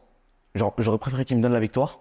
L'autre, il passe pas. Moi, je passe pas avec mon arcade, c'est pas grave, mais il y a personne qui passe. Et j'ai parlé avec un des juges après. Il m'a dit, ouais, c'est ton arcade qui t'a tué. Tu vois, un des juges qui me dit ça. Il me dit, ton arcade, elle t'a tué. Il me dit, les juges, ils se sont dit quoi? Ils se sont dit, dans tous les cas, je prends, c'est fini pour toi. Autant laisser à l'autre faire avoir sa chance, tu vois. Et mais après, comme on dit, rien n'arrive par hasard. Peut-être que Dieu, il te prépare quelque chose de plus grand encore devant. Donc, bah en fait, tu vois, à ce moment-là, c'est ce qui a fait en sorte que je me suis dit, vas-y, je vais bouger à Paris. Je vais commencer une nouvelle vie. Voilà, je vais. Et c'est là où j'ai rejoint là-bas. ok. Donc, entre guillemets, c'était un mal pour un bien. Ouais. Si j'avais pas perdu à ce moment-là, si je m'étais pas ouvert l'arcade, T'aurais pas été là-bas. J'aurais pas été là-bas. Et j'aurais pas progressé. Et j'aurais pas eu ce parcours-là. Tu vois. Ouais. Mais pour revenir à ce que je disais sur la confiance en soi, enfin, sur la défaite, comment je la prends, l'échec. Le problème, c'est que moi, je la prends super mal. Comme je t'ai dit, à cause de la confiance, comme je t'ai expliqué. Ouais. Mais là, il y a 2 types d'échecs que j'ai vécu cette année. Il y a l'échec injuste que j'avais vécu là avec l'arcade. Et il y a l'échec totalement juste. Et je le prends pas de la même manière. Il y en a un, je le prends avec le seum. Type, putain, mec. Tu sais, je peux rien y faire. Je sais que j'ai gagné ce combat. Il y a l'autre où j'ai perdu. Et là, je regarde il y a ce petit temps où t'es émotif, où tu te dis, ouais, vas-y, t'as le seum, peut-être tu chiales. Moi, j'ai chialé, je te dis la vérité, parce que tellement j'avais confiance en moi, je me dis, impossible, gagne. Et moi, je suis dans une matrice quand je boxe, c'est impossible. Genre, vraiment, genre, il n'y a pas 1% dans ma tête qui se dit, ouais, peut-être je vais perdre. Sinon, je monte pas sur le ring. Ouais. Si je me dis, peut-être je vais perdre, pourquoi je monte sur le ring? Bah non, autant, même si c'est serré, même si je me dis, ah, ça va être un combat difficile, mais je sais que je vais gagner. Et là, quand j'ai perdu, j'avais le seum, j'ai chialé, je te mens pas dans le vestiaire. Tu vois, toujours garder la tête haute devant les gens, mais dans le vestiaire, j'ai chialé, je te mens pas. Et tu sais, t'as ce petit temps d'émotion, tout ça. Le coach, il me dit, allez, il me parle pas du combat, tout ça. Il me dit, vas-y, écoute, repose-toi, récupère avec ta famille, tout ça, repose-toi. Et après, quand je reviens à la salle, je suis revenu, quoi, j'avais boxé samedi. Je suis revenu mardi, j'ai fait un sparring. Je suis revenu mardi, et là, on a parlé un petit peu du combat, tout ça. Il m'a dit, écoute, voilà sur quoi on a merdé. Premier round, t'as mal entamé. Gestion de l'émotion, comme d'hab, gestion de l'effort. C'est pas grave, t'as que 20 ans. T'as fait un très bon tournoi international, etc. Et khlas, on passe à autre chose. Tu vois, et dis-toi, j'ai encore plus la dalle après l'échec. Tu sais, parce que quand j'ai préparé les Montana, je me suis préparé quoi? 3 semaines avant? 3 semaines avant, c'est rien pour préparer un tournoi international. Ouais. Surtout de ce niveau-là. Je me préparais 3 semaines avant. J'étais là, je mangeais comme un porc. Fast food. Bah ouais, au niveau de la diète, je chie, je te mens pas. Ouais. Et même au niveau de. Je perdais, tu sais, j'allais faire des footings de 10 km pour perdre le dernier kilo d'eau le matin avant la pesée. Enfin, j'étais pas sérieux. Et même mon coach, il m'a dit, tant mieux que t'as perdu en fait. Parce que si t'avais gagné, tu te dis, ah, j'ai fait que ça et j'ai gagné. Bah en fait, autant rester comme ça, tu vois. T'allais continuer à faire ça et comme ça, tu peux pas te développer. Ça a passé ça à ses limites de faire ça. Et donc, là, ça m'a donné la dalle. Et tu vois, par exemple, là, pour les championnats de France qui se déroulent en octobre, là, j'ai déjà repris la préparation il y a un petit moment. Il y a plus d'une semaine, j'ai repris la prépa à fond. Tu le sens bien? Ouais, on se taffe, tu vois, petit à petit. Mais au moins, t'as vu, je me suis pris en avance au niveau de la diète parce que j'essaie de retenir la leçon. Et ça m'a donné encore plus la dalle. De me dire, ah non, je veux plus jamais revivre ce moment-là. Je vais forcément le revivre un jour. Mais moi, je veux plus. Et c'est-à-dire, je vais tout mettre en place pour pas le revivre. Tu vois. En tout cas, au niveau national, ça c'est sûr. Ouais. Tu vois ou pas? Ouais, si, je comprends. Mais du coup, toi, ton état d'esprit qui te fait rester confiant tout en étant réaliste, ça me fait penser à une anecdote. Il y a un général de guerre américain qui s'appelle Stockdale. Okay, C'était pendant la guerre du Vietnam. Okay. Ils ont été pris, lui et ses hommes.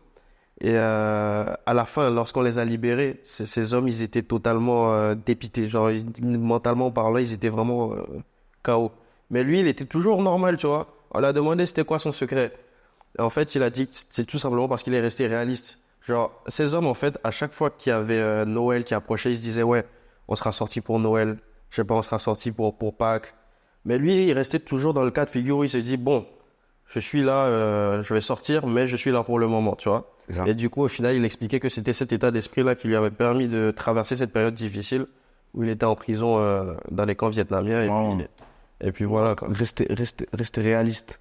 Pas se mentir à soi-même. Ouais. Si tu commences à te mentir à toi-même, c'est-à-dire que, tu sais, quand souvent on me dit, ouais, tu sais, le mec qui montre beaucoup trop sa confiance en soi, souvent on se dit, ouais, lui, tu sais, il a une crainte. C'est-à-dire que. Un complexe. Tu vois, je sais pas si tu l'as déjà entendu. T'as un petit complexe et t'essaies de le cacher par une confiance en soi. Mais pas forcément. C'est-à-dire que tu peux être confiant tout en restant réaliste. Aujourd'hui, sur Terre, je tape pas tout le monde. Pas du tout. Mais de très loin. Tu vois, il y a des gens qui me battent de très très loin. Mais tu tapes la personne moyenne, quoi. Logique. Non, largement. Quand même. Non, c'est-à-dire que, ouais, dans le sens où, quand je te dis ça, je sais rester réaliste et de me dire, il y a des gens, ils sont au-dessus de moi. Maintenant, d'un côté, je sais me dire, ouais, mais pour 20 ans, j'ai un très bon niveau. Au niveau national, je suis un crack. Tu vois? Et j'arrive à rester dans le truc, me dire, ok, je suis pas encore arrivé parce qu'il y a des gens, ils sont loin. Il y a des Cubains, ils sont là, tu vois. Il y a au niveau aux États-Unis, il y a des gens, ils sont là, tu vois. Ouais. Mais maintenant, c'est pas pour autant que moi, je me rabaisse. Et je me dis, ah non, c'est parce que c'était Cubain, parce que c'était Ricain, ils sont forcément plus forts que moi. Non, on y va. J'ai une certaine estime pour moi-même, un certain respect pour moi-même, pour le travail que je fournis, un respect pour le travail de mon coach, de mes partenaires. Ouais. Et c'est une certaine confiance en soi, une confiance en ma team, une confiance en Dieu, au travail, etc. Mixer tout ça, ça me donne une certaine confiance. Ça te donne une force aussi, quelque Une force. T'as vu ou pas? Et après, on a peur de personne. Et ça veut dire on vient, on fait notre job, on gagne tant mieux, on gagne pas, خلاص, on avance. Tu vois? Ouais. C'est cette mentalité-là un peu. Et moi, j'avais aussi envie de te poser la question, comment est-ce que tu gères la pression quand tu arrives sur le ring? Ou Ouais. du moins, enfin, de la phase de préparation dans le vestiaire jusqu'à ce que tu montes sur le ring. Comment est-ce que tu gères la pression? Je sais pas, tu dois être comme ça, non? Ou c'est que t'es relax? En général, t'as vu? En général, les combattants ils vont te dire ouais, non, moi j'ai pas peur, c'est pas de la peur. Mais frérot, c'est de la peur. Non mais, entre guillemets, ce qui fait en sorte que j'arrive à gérer la pression aujourd'hui, Ouais. c'est que mon expérience en soi. Mais entre guillemets, le mec qui va faire son combat pour la première fois, moi je te dis, il va se chier dessus. Moi je te dis, il va se chier dessus. C'était comment ta première fois? Moi je me rappelle même pas parce que j'étais tout petit. T'as fait quel âge? 8 ans. Ah ouais, t'as commencé vraiment très tôt. Ouais, la boxe éducative, je t'ai dit, j'avais Ouais. 40 combats à peu près. Mm. J'ai commencé tôt, je me rappelle même plus. Mm. Je me rappelle même plus. Et en plus, en boxe éducative, à ce moment-là, je me rappelle, Licia Boudirsa, elle m'arbitrait carrément quand j'étais petit. Je la connais très bien. Ouais. Et dis-toi, on faisait des 2 combats dans l'après-midi, 3 combats dans l'après-midi, tu vois. C'était combats petits éducatifs, ça veut dire tranquille, tu vois. Mais donc je me rappelle même plus. Mais aujourd'hui, je monte avec je me dis, ok, en plus, c'est une petite pression moi qui se rajoute au fait que je sois sur les réseaux. Je te mens pas. Ouais.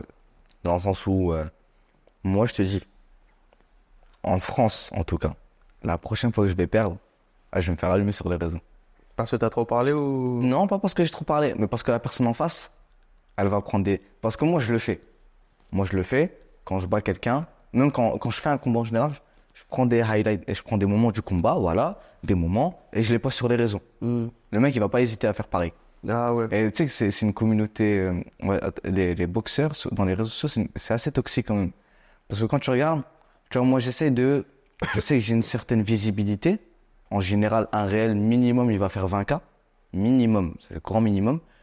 Je me dis, ok, vas-y, le mec, il y a quand même une famille, il y a peut-être une meuf, il y a des potes. Je dis, vas-y. Mais, j'hésite pas à mettre mes combats, tu vois, mais j'essaie de mettre des moments où, vas-y, ça boxe des 2 côtés. Mm. Tu vois, même si on voit que je domine le combat, parce que forcément, je l'ai gagné. Mais, voilà, c'est pas en mode, le mec, je le hachem, je tape ça, la honte de sa vie, tout ça. Ouais. Tu vois. Après, bon, ça m'est déjà arrivé de le faire, je te mens pas. Mais entre guillemets, voilà, j'essaie de mettre des moments, des fois, des 2 côtés, tout ça. Mm. Ah, il y en a, ils sont sans pitié, hein. Il y en a, frérot, il va te mettre une droite, tu lui en mets juste derrière une, elle arrive encore, hop là, cut. C'est le montage, il est bien fait sur 4 cuts. Le mec, avec précision, tu vois, il t'a coupé. Non, mais dans le sens où, et ça c'est vrai, et même il y a des gens souvent, tu sais, quand je leur dis, ouais, boxer Stitch, il y en a, ils voient comme une petite opportunité de se dire, ah, vas-y, Gratter faire un des petit peu vues. de visibilité, tout ça, t'as capté. Mm. Ou ouais, même juste Stitch, tu vois, il a un peu de visibilité, pas forcément pour gratter, mais se dire, ah ok, vas-y, Stitch, il est sur les réseaux, tout ça, nanani, bah ce serait un bon petit truc, tu vois, de le boxer. Mm. Pareil pour les sparring. Et pareil pour les sparring, il y en a, je vais leur proposer, on va chercher un sparring pour moi. Quand ils vont appeler, ils vont dire, ouais, nanani, c'est pour Stitch. Ah, vas-y, on vient direct. Et ils viennent, tu vois, pour m'arracher la gueule. Non, mais c'est vrai. Et ça veut dire, ce que je veux dire par là, c'est qu'il y a une pression qui se rajoute Ouais. avec les réseaux sociaux. Et comment je la gère? Je te dis la vérité, j'essaie d'être un maximum détendu. Regarde, comme on dit, il n'y a pas de courage sans peur. C'est pas parce que j'ai peur que je vais pas le faire, que je vais me chier dessus. Non, j'ai peur, certes, peur de perdre, peur de mal perdre, peur de mal faire, pardon, Ouais. peur de me prendre un KO, peur de, tu sais, tout ça réuni, il y a les proches, il y a les gens autour. Peut-être t'es à l'extérieur, t'es même pas à domicile. Tout ça fait en sorte qu'il y ait une petite pression. Et même l'instinct de survie, il donne envie de fuir. L'être humain, il est fait pour que lorsqu'il y a un danger, tu cours. Tu vois, à l'époque de la préhistoire où tu te retrouvais, tu sais, devant un ours, ça pouvait t'arriver, bon ben, tu cours. Tu vois. Et c'est ce qui... Imagine-toi maintenant, t'as aucune peur. Genre, t'as aucune peur. C'est pas genre en mode, ouais, t'es courageux, non, t'as aucune peur. Tu serais déjà mort à l'heure actuelle. Ah ouais. T'aurais déjà fait un accident, tu serais parti en sens inverse sur l'autoroute, t'aurais fait des trucs. Non, mais t'aurais fait. Et ce qui nous empêche justement de faire des dingueries, de sauter d'un balcon pour rigoler ou quoi, c'est la peur.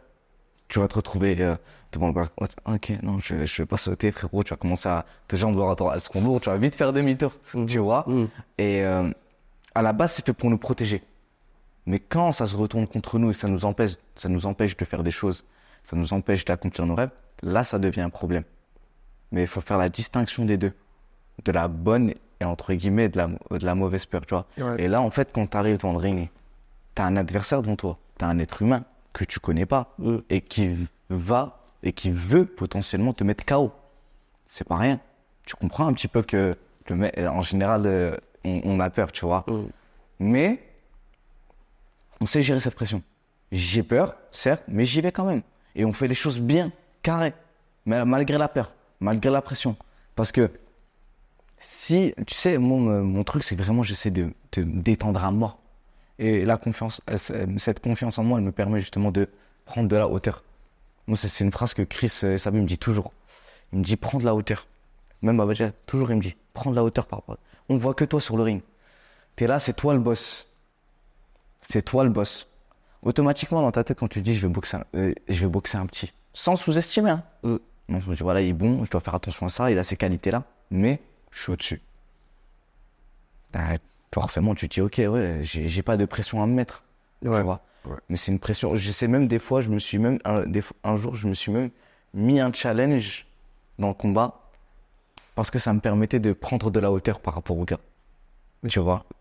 Genre, ça m'est déjà arrivé, je me dis, ok, vas-y, lui, je vais essayer de finir à tel round, etc. Tout ça. Parce que je sais que je suis au-dessus, certes, en termes de. À la Doumbé, Mais parce que je sais. Ouais, après, Doumbé, lui, c'est différent. Parce que Doumbé, lui, c'est un pharaon. Tu vois. Et c'est plus lui pour chercher la communication, chercher le buzz. Tu vois. Ouais, mais lui, je sais pas forcément, lui, il doit être confiant d'une certaine manière. Mais il le montre à un tel point en public que c'est sûrement juste pour faire parler. C'est dans le personnage, en fait. Ouais. C'est dans le personnage. Mais tu le vois au fond, tu le vois quand il se met en mode sérieux.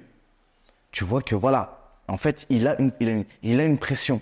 Et qu'en fait, c'est juste un personnage qui joue, en fait. Tu vois, quand il est là, il rigole, etc. Mais au fond, le mec, il est sérieux. Il sait que c'est pas un jeu ce qu'il est en train de faire. Il sait que c'est des gants de 4, que le mec, il va potentiellement se faire éteindre sa carrière. C'est-à-dire, il rigole pas avec ça. Mais lui, c'est pas pour rien que son rêve, c'était d'être comédien.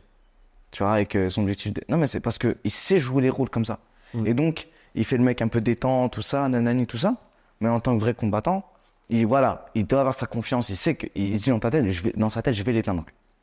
Mais, il joue ce personnage. Moi, je joue pas ce personnage. Genre, je fais pas le fanfaron, le clown. Mais par contre, j'y vais en mode détente. Je sais que je suis détendu, je sais que je vais le marbrer le mec. Je prends de la hauteur. Et plus je suis détendu. En fait, dis-toi, c'est un truc. En tant que boxeur, et même toi, si un jour, imaginons que tu fais un combat, tu te lances de défi de faire un combat. Dis-toi que plus tu es détendu, plus tu feras les choses bien. Plus tu te mets la pression, plus tu vas être crispé, et moins tu vas pouvoir faire les choses que tu sais faire à la salle. C'est pour ça qu'il y a des boxeurs, on les appelle des boxeurs, les champions de la salle. Tu sais, à la salle, ils sont très forts, hein, ils étaient comme tout le monde. Ouais. Au combat, ils vont venir, ils vont se chier dessus. C'est comme les footeux, aux entraînements, tu les vois ils mettent des coups francs de partout. Mais... Voilà, par exemple. Mais il y a une pression en plus dans la boxe qu'il n'y a pas dans les autres sports. Parce que au foot, tu vas pas prendre des droites. Tu fais un mauvais match. Bon, c'est pas grave, vas-y. Non, là, tu prends un KO. Dans ton ego, va t'en relever. Tu as pris un KO devant tes potes, devant ta famille, devant tes parents, devant tes petits frères, devant ta meuf. C'est pas facile. Tu vois. Ouais. Et ça, c'est quelque chose que tu vas pas retrouver dans les autres sports. En dehors des sports de combat. Tu vois, donc j'englobe la boxe, le muay thai, tout ça, bref. Et il y a cette pression. Il y a pas, à part si t'as 300 combats, oui, là, tu peux pas. Et encore, hein, je voyais un Cubain là avant-hier, je le voyais dans le couloir, il était là. Tu sais, je le voyais, limite, il faisait des techniques de respiration, tu vois. Ils ont tous cette pression. Même après 100, 200 combats. Parce qu'il y a l'enjeu, etc., tout ça. Tu peux pas y échapper. Mais, et je le voyais d'essayer de se relâcher, tout ça. Parce que plus t'es détente, plus tu fais les choses bien. C'est ça, moi, c'est ce que je m'impose. Est-ce que tu as un rituel souvent bon, ça c'est ce que je vois à la télé, hein, lorsqu'il y a les combats de MMA, tu vois des Ngannou avec des casques et tout, ils sont fermés dans une bulle, t'as l'impression. Est-ce que toi, tu as un rituel ou non? Juste tu essaies d'être le plus relax que possible. Ouais, juste, Tu ouais. marches peut-être. Ouais, en fait, chacun ses techniques, tu vois, parce qu'il faut juste se connaître soi-même. Mm. Moi, j'aime bien, tu sais, venir. Je mets mon petit casque Apple, là. J'aime bien dire ça, mon petit casque Apple bleu, là. Pas du tout rentable, d'ailleurs. Je le mets, j'écoute mon petit son. Là, il y a mes frères, mes potes, ils arrivent et je rigole avec eux. Je rigole. J'essaie de carrément, tu sais, on m'a même dit, plusieurs fois on me l'a dit, on dirait même pas que tu vas boxer. Mais j'ai ce stress. Mais ce serait mentir de dire que j'ai pas de stress. Ouais. Mais je suis tellement relâché, je parle de tout. On va rigoler, on va parler de tout et n'importe quoi. Et après, quand le coach il m'appelle, allez Stitch, échauffement, vas-y, on commence à rentrer dans le sérieux. Vas-y les gars, je vous laisse. Tac, je remets le casque, tout ça, on y va et on s'échauffe sérieusement. Mm. Tu vois, mais j'ai pas forcément un rituel, tu vois. Juste j'essaie de me détendre, de rigoler, de parler un peu de tout.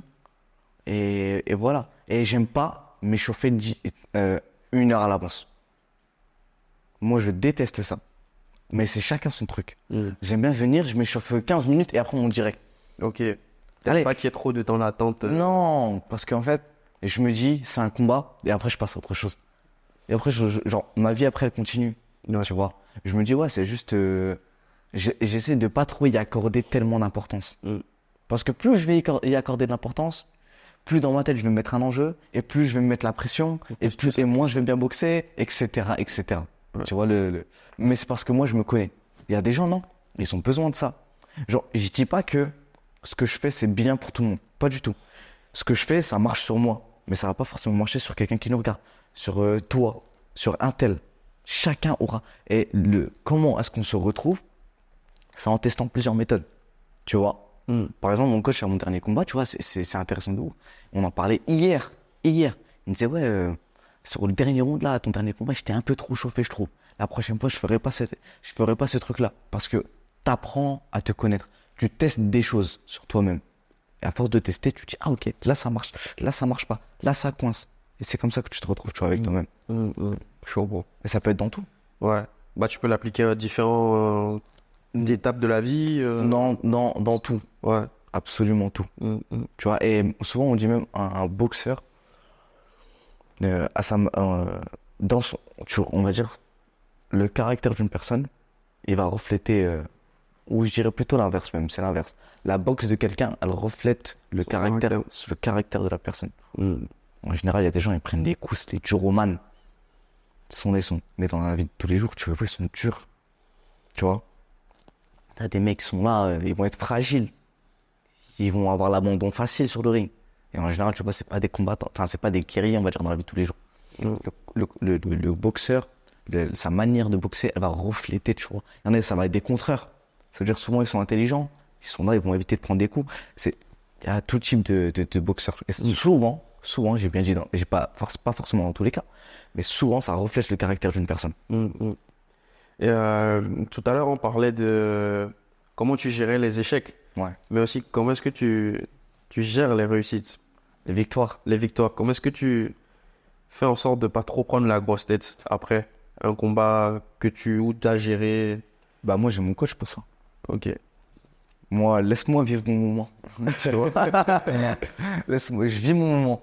Mais c'est mon coach qui est là derrière pour me dire, tu sais, Descends. tranquille, entraînement mardi. On reprend direct le charbon. Ouais. Tu vois, mon coach est là, Abadila pour ça. Moi, j'ai jamais vu Abadila. Tu sais, j'ai jamais, genre, j'ai fait plusieurs combats qu'Abadila, tu vois, depuis que je suis avec, au labo. Mm. Je l'ai jamais vu une fois gagner un combat et faire, ouais, et sauter. Non. Ça se trouve dans sa tête, c'est ça, mais il va pas te le montrer. Il est, en fait, parce que pour lui, c'est dans la logique des choses de gagner. Ok. Je n'ai déjà parlé. Ouais. Genre, c'est dans la logique des choses. Il est content, bien sûr, il est content, tu vois, qu'on gagne.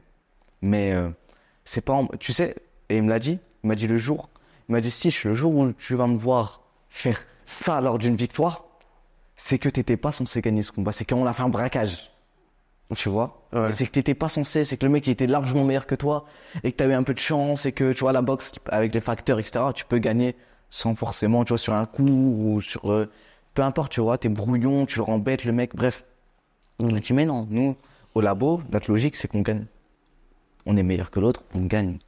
C'est tout, c'est comme ça que ça se passe. Mhm. Et c'est-à-dire, là, il n'y a pas de quoi s'affoler, quoi. Ouais. T'as pas gagné les JO. T'as pas gagné le championnat du monde. Tranquille, cousin. Tu vois, t'as gagné même, il pouvait gagner le championnat de France, il était content, mon coach. Frère Khalas, allez, il lui a laissé une semaine de repos, il est revenu. Pareil pour tous les autres. Tu vois ou pas? C'est dans la logique des choses. Ça veut dire que j'ai une équipe qui est là pour canaliser. Pour me dire, moi, il me laisse vivre mon moment. Il me laisse kiffer avec ma famille. Il me laisse.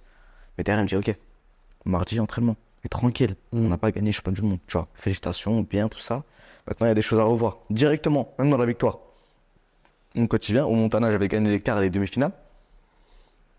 Il était venu me voir, il me disait, ok, mais demain, il faudra un peu mieux gérer l'effort. À ce moment-là, t'as pas assez donné. À ce moment-là, t'as trop donné. Tu vois, même dans la victoire, on est toujours dans les petits réglages. Ouais, Tu vois, très professionnel. mais il me laisse kiffer quand même. Je suis pas un robot. Si je kiffe pas, si je kiffe jamais, frérot, je vais en avoir marre. Ouais. Tu vois, Tu t'entraînes combien de fois à peu près, toi? ça dépend. Par jour? Ça dépend. Ça dépend. Quand je suis quand je suis en période de prépa à fond, dur, tu vois, par exemple, en ce moment, je m'entraîne une fois par jour. Une fois chaque jour. Tu vois, et le week-end, en vrai, je vais m'entraîner qu'une fois. Donc 6 fois. Chaque jour, même dimanche. Non, 6 jours sur 7. Ah, 6 jours. Ouais, quand je suis comme ça, je suis tranquille. Quand je suis dans le prépa dans le dur, tu vois, par exemple, mon coach, il m'a dit, allez, on va commencer. Là, il m'a dit, dans 2 semaines, on va commencer le dur. Bah là, c'est du 2 fois par jour. 6 jours sur 7. Ah ouais, 2 fois par jour. Ouais, non, mais je dirais 2 fois par jour. 5 jours sur 7. Et je m'entraîne une fois le samedi. Ok. Après, je prends 1 jour et demi de repos. Et là, par contre, on est dans le dur. Fractionné, sparring, prépa physique, ça envoie, tu vois.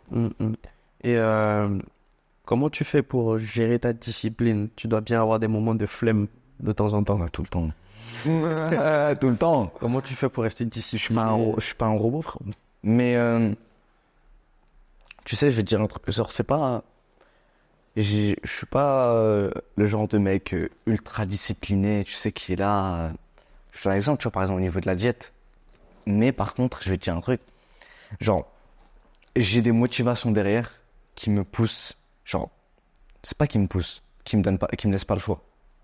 Dans le sens où, comme je t'ai dit, t'as vu, je viens pas d'une famille aisée. Tu vois, mes parents, ils sont pas propriétaires. Voilà, on est locataire, etc. Je roule pas sur l'or du tout, tu vois. Et si je le fais pas, c'est qui va le faire en place? Tu vois, est-ce que c'est toi qui va venir me ramener mon argent? Est-ce que c'est toi qui va venir, qui va me mettre au jour devant tout le monde? Est-ce que c'est toi qui va me faire réussir? Non, il y a que moi. Je suis obligé. Tu vois, j'ai pas le choix. Mais on va dire, j'ai pas eu un raccourci, j'ai pas de raccourci. Là aujourd'hui, je suis sur Paris. Voilà, j'ai pas le choix de charbonner. Sinon, qu'est-ce que tu veux que je fasse? Tu vois? C'est-à-dire que, imaginons, voilà, je venais d'une famille aisée, tout ça, vas-y, mes parents, ils avaient de l'argent, j'étais bien. Bon, bah là, tranquille, tu vois. Mais entre guillemets, quand on dit que la boxe et le rap, c'est le sport du pauvre, c'est les domaines des pauvres, entre guillemets, de la banlieue, c'est pas pour rien. La boxe, c'est le sport du pauvre. Il faut pas se le cacher. Aujourd'hui, oui, je le gère, j'essaie de le mettre d'une bonne manière, tu vois, parce que voilà, on essaie de se cultiver, de lire des livres sur l'entrepreneuriat, etc. Donc j'essaie de bien gérer au niveau des réseaux sociaux, de faire un truc carré, tu vois, et pas de faire de la boxe à l'ancienne. Mais, faut quand même dire que voilà, la boxe aujourd'hui, c'est une porte de sortie pour moi. De pouvoir réussir, de pouvoir monter les échelons de la société. Ouais. Et tous ces entraînements, qui vont pas peut-être payer aujourd'hui, dans une semaine ou dans quelques mois, mais c'est ce qui va me permettre dans quelques années d'avoir une opportunité au niveau mondial, en professionnel, ou que ce soit en amateur, etc. C'est ce qui va faire briller en France ou au niveau international, etc. Ça pourra me rapporter de la visibilité et c'est là où ça vient l'argent, la réussite sociale avec, etc. Tu vois, c'est ce que je recherche. Tu vois, parce que j'ai pas le choix de rendre mes parents fiers, etc. De rendre ma famille fière. Aujourd'hui, je les rends, enfin, et voilà, ils sont peut-être fiers d'un côté, mais genre, j'ai pas réussi, j'ai pas mis mes parents j'ai pas mis ma mère à l'abri, etc. Il y a rien de tout ça encore, tu vois. Et ça, c'est un objectif que j'aimerais atteindre, tu vois. Juste pour moi, personnel. Et si je le fais pas, en fait, c'est à ça que je me dis, si je le fais pas, je vais rester dans cette situation-là. Est-ce que j'aime cette situation dans laquelle je suis? Non. J'ai pas forcément réussi. Je roule pas sur l'or. Je suis pas reconnu de tous. J'ai pas la notoriété à laquelle j'aspire. Non. Donc tant que je suis pas arrivé, je m'arrête pas. C'est comme ça que ça marche. Et il y a une phrase qui est intéressante, c'est euh, en fait, c'est soit tu sacrifies ton rêve, soit tu sacrifies la discipline et le travail que tu dois mettre en place. Mais tu peux pas venir et avoir les deux. Avoir le beurre et l'argent du beurre. Tu peux pas venir et rester dormir et taper des Netflix pendant qu'il y a un autre qui est en train de taper un footing, pendant qu'un autre est en train de s'entraîner. En fait, je suis pas en train de... Je réinvente rien du tout. Ce que je te dis, frérot, tout le monde le sait. Je le sais, comme toi tu le sais, comme les personnes qui sont en train de regarder actuellement le podcast, ils le savent tous. On n'a rien sans rien. On n'a rien sans rien. Tu sais, en fait, j'ai compris vraiment que... Mais c'est pas une question de le savoir, c'est une question de le comprendre. C'est vraiment une question de l'absorber, vraiment le comprendre vraiment au plus profond de son être. Tu vois. Tout est une question d'échange dans la vie. Je te donne un exemple. Moi, je suis là, je suis en préparation. Je veux manger dehors un fast-food, un bon fast-food. Tu vas échanger, d'accord, le goût, la dopamine, le shot de dopamine là, lorsque tu vas manger ça, à du gras, à ton objectif de perdre du poids, de perdre de poids. Tu vas échanger ça. Tu es là, tu as la flemme de te réveiller pour aller à l'entraînement. Tu vas échanger du sommeil contre une avancée vers ton objectif, vers ton rêve. Tout est une question d'échange. Comme tu as regardé Fullmetal Alchemist. Ouais. Ah, voilà. Tout est une question d'équivalent. Ouais, si. Et à un moment, pourquoi est-ce que, en fait, c'est la loi de la vie. Pourquoi est-ce qu'on est impressionné par des gens qui accomplissent des trucs de ouf? Tu sais, que ce soit dans le sport, que ce soit dans l'entrepreneuriat, etc. Pas, oui, d'une certaine manière, oui, parce que par l'accomplissement en soi, oui, peut-être. Mais aussi, surtout, parce que tu te dis, putain, mais pour en arriver là, qu'est-ce qu'il a dû faire? Qu'est-ce qu'il a dû sacrifier? Genre, c'est quel genre d'être humain, ce mec? Mais c'est juste un être humain, comme tout le monde. Maintenant que je rencontre des gens qui font vraiment des choses dans leur domaine, je me dis, en fait, c'est des êtres humains comme tout le monde. C'est juste que ils ont sacrifié des choses pour leur objectif, tout simplement. Et j'aspire à devenir comme ça. Ouais. C'est juste ça.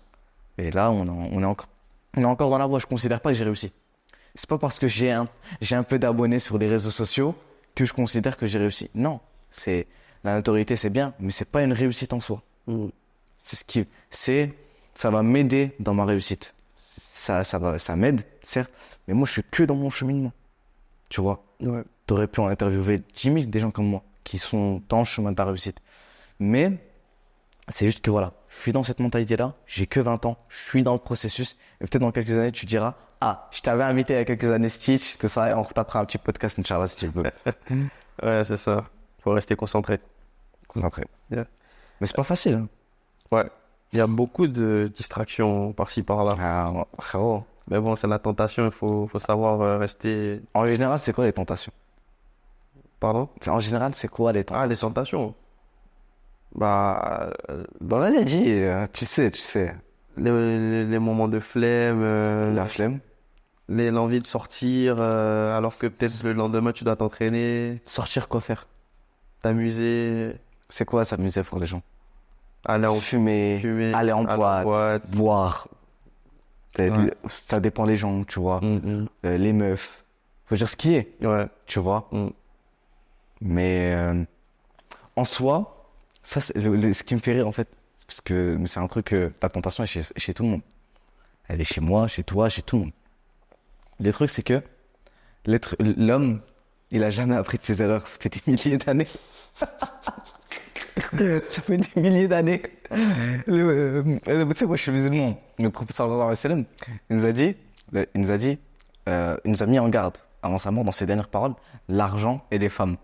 Aujourd'hui, tu regardes les embrouilles des gens, c'est que l'argent et les femmes. C'est que pour ça. Tu sais, tu vois des gens, et aujourd'hui, qu'est-ce qui va t'empêcher d'atteindre tes objectifs? En général, ça va être soit l'argent, soit les femmes. Tu vois, bah. Ouais. Mais quand t'es là, t'essaies de vraiment. C'est un tout en fait. T'es pas un robot. Il y a des fois où tu vas vouloir craquer, tu vas vouloir faire de la merde. Mais quand t'as l'entourage et l'environnement qui est que autour de ton objectif, ben là, en fait, t'as pas le choix. T'as pas le choix de... Tu sais, moi, je peux pas venir aujourd'hui faire une pause dans ma création de contenu. Et je l'ai déjà fait une fois.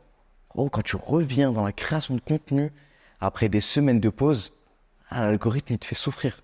Tu vois? Aujourd'hui, ma vie, elle est encadrée de sorte à ce que je m'entraîne et je fais des vidéos. Je m'entraîne et je fais des vidéos. Et bien sûr, j'ai mes coachings à côté, je donne des cours à côté, mais c'est que ça. Entraînement, vidéo, coaching. Et je peux pas m'arrêter. Tu vois, je suis déjà dans ce lancé-là. Donc me dire, ouais, de temps en temps, ouais, il n'y a pas de mal à venir sortir. Je suis pas un robot. Je sors des fois avec... C'est parce que j'en ai marre, je suis à Paris, moi je suis tout seul. C'est-à-dire quand je rentre à Lille, moi je me fais plaisir. Pas forcément en boîte, tu vois, mais genre, je sors avec des potes, on vient, on va se poser, on va jouer, on va faire des petits jeux de Ouais, société, ça, on va c'est jouer à la normal. play, tout ça. Il n'y a rien de mal à ça. Bah oui. Faut pas abuser non plus, tu vois. Je suis pas un David Goggins, tu vois. Non, mais, cousin, Tu vas loin, là. ouais, non, mais t'as capté. Mais faut rester tranquille. Mais par contre, après, dès que je reviens, voilà, charbon, c'est charbon. Chaque chose en son temps. Tu vois. Non, si, c'est ça, faut rester focus. Est-ce que t'as une anecdote qui t'a particulièrement marqué, que tu souhaiterais partager, ou pas spécialement? En fait, c'est pas forcément une anecdote, c'est un fait. Il y a un truc qui va te choquer en termes de perte de poids. Entre guillemets, les combattants des meufs vont me regarder, ils vont rigoler, tu vois, mais c'est pas normal. J'avais repris la compétition là cette année, après 2 ans de pause. Ouais. Je t'avais dit, j'étais à 78 kilos. J'avais perdu un peu de poids avant, etc. Tout ça, tu vois, donc je tournais à 71. Faut savoir que pour reprendre, comme je t'avais dit, avant la pause, je boxais à 57 kilos. Donc je me suis dit, vas-y, est-ce que je teste les 60 kilos? Tu sais, il y a 57, 60 et 63 kilos 5. J'ai dit, est-ce que je fais les 60 kilos? Après, je me dis, waouh, 10 kilos, 11 kilos comme ça à perdre là. J'ai dit, non, tu sais quoi, pour une reprise, viens, on va dans la catégorie d'au-dessus, 63 kilos 5. Même si, vas-y, je trouvais que c'était beaucoup. Parce que c'est pas ma catégorie par rapport au ratio poids-taille. Tu sais, je pense que des gens sont plus grands que moi. Donc je me dis, vas-y, allez, 63 kilos 5. Sauf que le problème, c'est que je me suis pris trop tard. Le lundi, j'étais à 71. Le samedi matin, je suis à 63 kilos 1.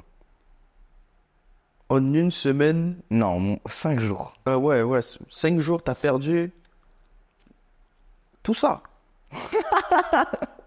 Mais c'est même pas pris la tête à faire le calcul carrément. Non, mais c'est trop, carrément, c'est trop. Non, mais ouais, non, mais par contre, frérot, une torture. Ouais. Ah, T'as fait comment?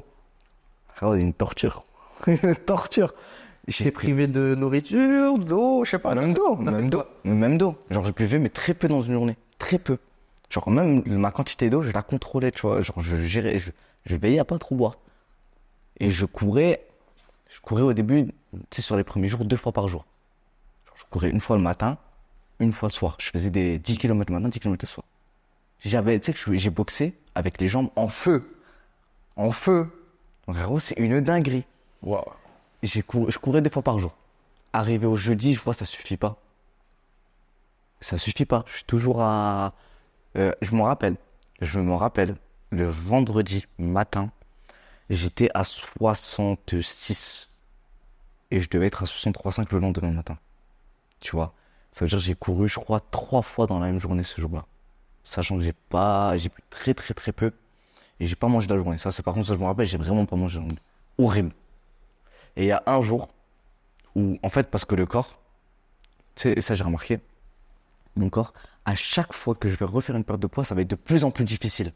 Parce que tu es en train de mettre ton corps en souffrance. C'est pas normal, là, tu es en train de le torturer ton corps. Donc il va dire, ok, bah, je vais stocker du gras pour que la prochaine fois que ça m'arrive, après ça, bien sûr, un nutritionniste, il va mieux t'en parler. Ouais, bien sûr. Ouais, pour qu'en gros, ça va, à chaque fois, ça va être de plus en plus difficile parce que ton corps, il se dit, ah, vas-y, le mec, il se dit, il est dans des situations extrêmes. Et pour qu'il survive à ça, on va stocker du gras pour qu'il puisse se fournir en énergie dans ces moments-là. Frère, à chaque fois, c'est de plus en plus difficile. Et j'ai refait exactement le même protocole la fois d'après. Exactement le même. Hein.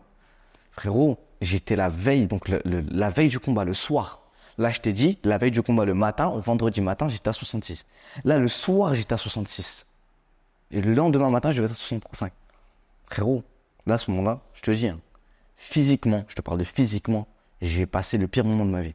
Mais quand tu arrives sur Parce que frérot, j'ai fait sauna. Sauna de 21h à minuit. Et je faisais des 15 minutes pause. 15 minutes pause. Et les pauses, c'était des pauses de 3 minutes. Hein. 15 minutes pause. 15 minutes pause. Jusqu'à minuit. J'ai fait ça. Frérot, c'était horrible. Genre, ma tête, elle tournait. J'étais là, j'en pouvais plus. Frérot, j'en pouvais plus. Ouais. J'ai perdu. Et tu perds que de l'eau dans les moments là, hein. C'est du cutting. C'est du water cut. Mais c'est horrible. Et j'ai fait le combat le lendemain. Ouais, j'étais au-dessus, tout ça, tu vois, mais j'ai souffert. À partir du deuxième round, j'avais plus de jus. Le début du deuxième round, plus de jus. Bah ouais, T'as plus de jambes, t'as plus rien. Ouais. Tu vois. Ça a dû être compliqué. Mais non, laisse tomber. Non, franchement, avec les pertes de poids, voilà, et encore en MMA, en MMA, c'est pire. En MMA, ils abusent. Mais après, pourquoi est-ce que Même moi, moi, on entend des dingueries parfois. Mais en fait, pourquoi est-ce que moi, je peux pas me permettre de faire ce qu'ils font en MMA? Parce que déjà, de un, moi, je suis en boxe olympique. Donc ça veut dire, il y a un problème. C'est que je vais boxer aujourd'hui, et si je gagne, je reboxe le lendemain. Je fais comment, frérot? Si j'ai encore 4 kilos d'eau à perdre, je suis dans la merde. Et ça se tient pas, en fait, sur plusieurs combats d'affilée. Deuxième chose, c'est qu'eux, ils ont à peser la veille. 24 heures avant. Ouais. Moi, j'ai le pesé en boxe olympique, c'est le matin même. Ça te laisse pas le temps. Bah, frérot, t'es là, s'il y a beaucoup de combats, que c'est un championnat de France, tu peux boxer même à 14 heures. Tu pèses à 10 heures, frérot. Ça va vite. Même ta sieste, frérot, je sais pas si tu peux faire une grosse sieste. Alors, tu vois. Ouais. Ça va. Donc, non, c'est pas le même. Et après, même ça, j'ai appris de cette erreur aussi. Je m'y prends maintenant beaucoup plus à l'avance. Bon, mon dernier combat, je me suis pas pris à l'avance, c'est vrai. Mais parce que, vas-y, c'était même pas dans la KT. Mon dernier combat, je l'ai fait à 65 kilos. Donc j'avais commencé le camp d'entraînement. Carrément, le combat, mon dernier combat là, que j'ai fait, là, je m'écarte un peu. Mes derniers combats que j'ai fait, en soi, j'avais même pas envie de le faire. Genre, vas-y, c'était la fin de saison. Et c'était pas forcément un combat qui me tenait à cœur. Après, mon coach m'a dit, vas-y, viens, on le fait, tu vois. Donc, 3 semaines avant, on part à Manos, camp d'entraînement. Avant de partir au camp. Et j'ai dit, tu sais quoi, vas-y, avant d'y aller, j'ai mangé un bon grec avant d'y aller. Je me suis pesé, j'étais à 74. Et Compliqué. hein? Compliqué. Bah frérot, 74, et je monte haut, hein, tu t'en rends pas compte, hein. Mais je monte super haut, quoi. Et le combat, je l'ai fait à 65. Frérot, Mais quand tu fais toutes ces pertes de poids rapides là, Ouais. ta santé aussi, elle en pâtit, non? c'est pas bon pour le foie, tout ça. Ouais, je pense que ça doit pas être bon pour le corps à long terme. Surtout qu'en plus, le problème, c'est que, vu que je suis encore en boxe olympique et que je fais ça comme ça, tu vois, on va dire que je fais pas en sorte d'être suivi. Ça veut dire que c'est dangereux. Mhm. C'est. Déjà, même quand t'es suivi, c'est dangereux. Ouais. Alors quand t'es pas suivi, j'en parle même pas. Après, moi, le truc, c'est que j'attends de me professionnaliser. Tu sais, lorsque je passe en professionnel, etc., là, je vais me professionnaliser. Je vais investir dans des nutritionnistes, dans des kinés du sport, dans des séances d'ostéopathie chaque mois, des séances de... Ah, comment ça s'appelle? Cupping, je crois, un truc comme ça. Je sais même pas. Ouais. Mais bref, toutes des On séances va être comme ça. entouré de professionnels. Entouré de professionnels, tu vois. Là, vas-y, je fais un peu comme ça, tu vois. Mais automatiquement, après, c'est un peu normal que je vais être entouré de professionnels. En pro, il y a t'es rémunéré entre guillemets. Tu peux être rémunéré, ça dépend, pas tout le temps, hein. Tu peux être rémunéré et bah forcément, derrière, du réinvestissement. Tu prends, tu réinvestis, etc. Tu vois. Après, ça dépend. Tu sais, c'est comme dans l'entrepreneuriat. Il y en a, ils vont prendre l'argent, ils vont faire les cons avec. Il y en a, ils vont venir, ils vont réinvestir dans leur carrière, etc. Mais après, même dans ça, chaque combat, t'es pas forcément payé. En pro. Comment ça se fait? Ben, en gros, surtout en France, hein. En gros, tu sais déjà quand t'organises toi-même ton événement, je t'explique. Parce qu'il faut que tu vois un peu, on va dire, le décor, même l'envers du décor. Il y a des promoteurs. Tu regardes à l'UFC, Ouais. c'est Dana White le patron. Le promoteur, il vient, il a sa société avec les combattants qui font partie de la société, donc c'est comme ses salariés, et il les fait boxer entre eux. Ils les font combattre entre eux, et c'est lui le boss. Il n'y a personne qui a rien à dire. Avec des matchmakers qui travaillent pour Dana White et qui organisent. En boxe, c'est pas pareil. En boxe, c'est moi, je suis ma propre entreprise. Lui, en face, c'est sa propre entreprise. Et il y a quelqu'un qui va venir, qui va se ramener et qui va organiser, qui va mettre les fonds, qui va organiser l'événement. Ok. C'est lui qui va se charger de payer les athlètes, de gérer avec la structure, tu sais, louer, de faire appel aux sponsors, etc., de voir avec les chaînes de télé. C'est lui qui va gérer tout, tu vois. Et donc, c'est lui qui va te charger de te payer. Il y a des promoteurs qui sont archi connus, comme Eddie Hearn, comme Franck... comment il s'appelle là, le promoteur de Queen Promotion. Ouais. Les boxeurs, ils vont reconnaître. J'ai oublié le nom. Il y a plein de promoteurs, tu vois. Et derrière, bah voilà, ils sont forcément rentables derrière, tu vois, c'est logique, ils font rien sans rentabilité. Et ils organisent les événements et ils payent, voilà, cher les boxeurs. Aujourd'hui, quand c'est toi qui payes ton événement, que t'as pas, et que t'es pas, voilà. Moi, demain, si je passe pro, bon, aujourd'hui, j'ai construit une certaine audience, j'ai une certaine visibilité. Ça va me permettre, tu vois, d'attirer les sponsors parce que je vais pouvoir les mettre en avant, etc., tout ça. Donc ça va, je vais pouvoir m'en sortir. Mais maintenant, t'es un boxeur lambda aujourd'hui. T'es là, t'as pas forcément une certaine renommée dans ton pays, etc. Tu vas te lancer. Forcément, les promoteurs, ils vont pas t'appeler. Déjà, des promoteurs en France, il y en a pas, voire très peu. Ok? Maintenant, les promoteurs, même s'il y en a, ils vont pas t'appeler. Pourquoi? Pas parce que, vois-le comme un entrepreneur. Et dis-toi que lui, son objectif, c'est que, euh, c'est quoi son produit qu'il va vendre? Lui, le produit qu'il vend, c'est les boxeurs, la boxe, les combats. D'accord? Dans le sens où toi, t'es un boxeur qui est connu, qui a une belle boxe et qui met des KO, tu vas vendre. Donc les promoteurs, ils vont venir te chercher. Parce que les gens, ils veulent voir des KO. T'es connu, t'es inspirant sur les réseaux, tu sais, ils te kiffent, tout ça. Ça attire des gens. Ça attire des gens. Quand t'es là, t'attires personne. Pourquoi est-ce que le promoteur il va se dire, je vais venir, je vais payer pour lui? Enfin, faut se mettre des fois en tant que combattant, faut pas avoir que les lunettes de combattant. Et faut des fois se mettre à la place du promoteur et se dire, bah oui aussi, en quoi est-ce qu'il va gagner sa rente, qu'est-ce qu'il va gagner à venir et me faire boxer? C'est une question aussi de tout le monde doit être gagnant. Ouais. Tu vois? Et aujourd'hui, demain, toi tu commences, tu vas devoir organiser tes propres événements au début. Donc c'est toi, tu vas devoir organiser tes propres galas au début, avec ton club. En général, c'est des petits galas, tu vois, c'est vite fait. Ils arrivent à trouver un ou deux sponsors, vite fait, tu vois. Et c'est pas un truc de ouf.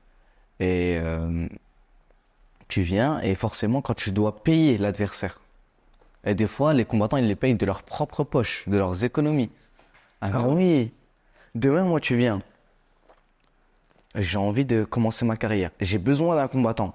Le combattant, peut-être qu'il va venir de Géorgie, d'Espagne, d'un pays, peu importe. Souvent, en général, c'est des pays de l'Est, tu sais, ils viennent, ils ramènent deux, trois petits casse-boueux, tu sais, pour venir pour les défoncer, pour monter un petit peu. Mais ce qui est normal, tu vois, pour se faire un petit peu la main en pro.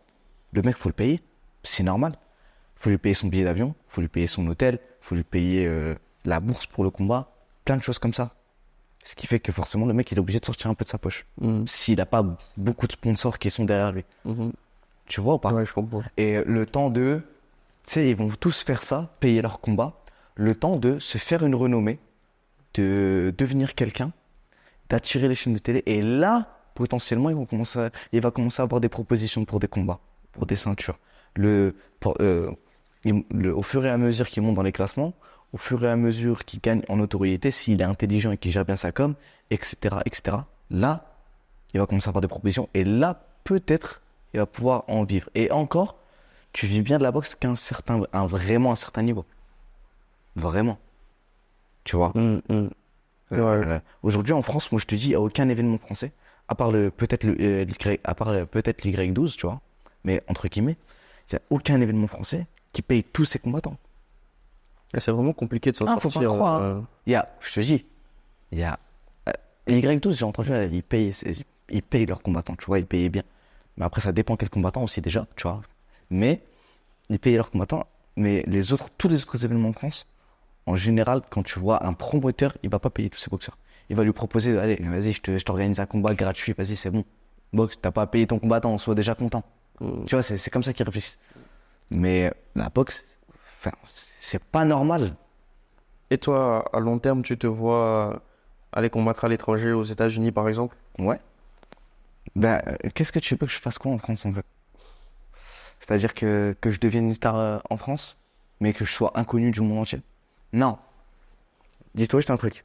Demain, t'es une star aux États-Unis, tu seras automatiquement une star en France. Ça, faut le savoir. Mais maintenant, forcément, je vais devoir faire mes preuves en France, au début. Tu vois? Ouais. Prendre mais ça vient pas avant un certain niveau. Par exemple, mon collègue Chris Sabé, je pense que lui, il en est à ce niveau-là. Au niveau de pouvoir aller aux États-Unis et de pouvoir commencer à entamer une histoire là-bas. Moi, par exemple, quand je vais passer pro, ben, je vais devoir d'abord asseoir mon autorité en France, prendre la ceinture des championnats de France en professionnel. Faire tes preuves. Voilà, faire mes preuves. Peut-être prendre la ceinture de championnat européen. Et ensuite, là, on voit justement pour se faire accompagner, etc., réunir quelques fonds et partir aux États-Unis là-bas. Ou au minimum, en tout cas, par contre, ça c'est même, ça c'est pas forcément, et j'ai pas besoin d'attendre de passer pro pour faire ça. Mais déjà là, j'ai pour projet, par exemple, de faire des camps d'entraînement aux États-Unis. Partir aux États-Unis, prendre de l'expérience, tourner avec des gens, être dans le dur. Ça doit avoir un coût, ça. Pas tant qu'on pense, hein. Ah ouais? Ben, tu sais, moi, ce qui est bien, c'est que j'ai la chance de pouvoir aller, pas tout seul, mais avec une équipe. Ok. Donc, on va avec toute la team du labo. Ok. On peut aller avec toute la team du labo. On loue une maison là-bas. Mais tu prends le billet d'avion le plus low cost qui existe, frérot. Tu prends toutes les escales du monde. Tu vois? Non, mais je rigole avec toi, mais tu vois ce que je veux dire. Ouais, En gros, voilà, tout dépend de ton budget. Comme vous êtes plusieurs, ça s'amortit en fait. Ça, bien sûr. Tu vois, et chacun met son petit billet. Après, ça dépend pour toi, c'est quoi un coup. Mais aussi, moi, je parlais plus aussi par rapport à la santé.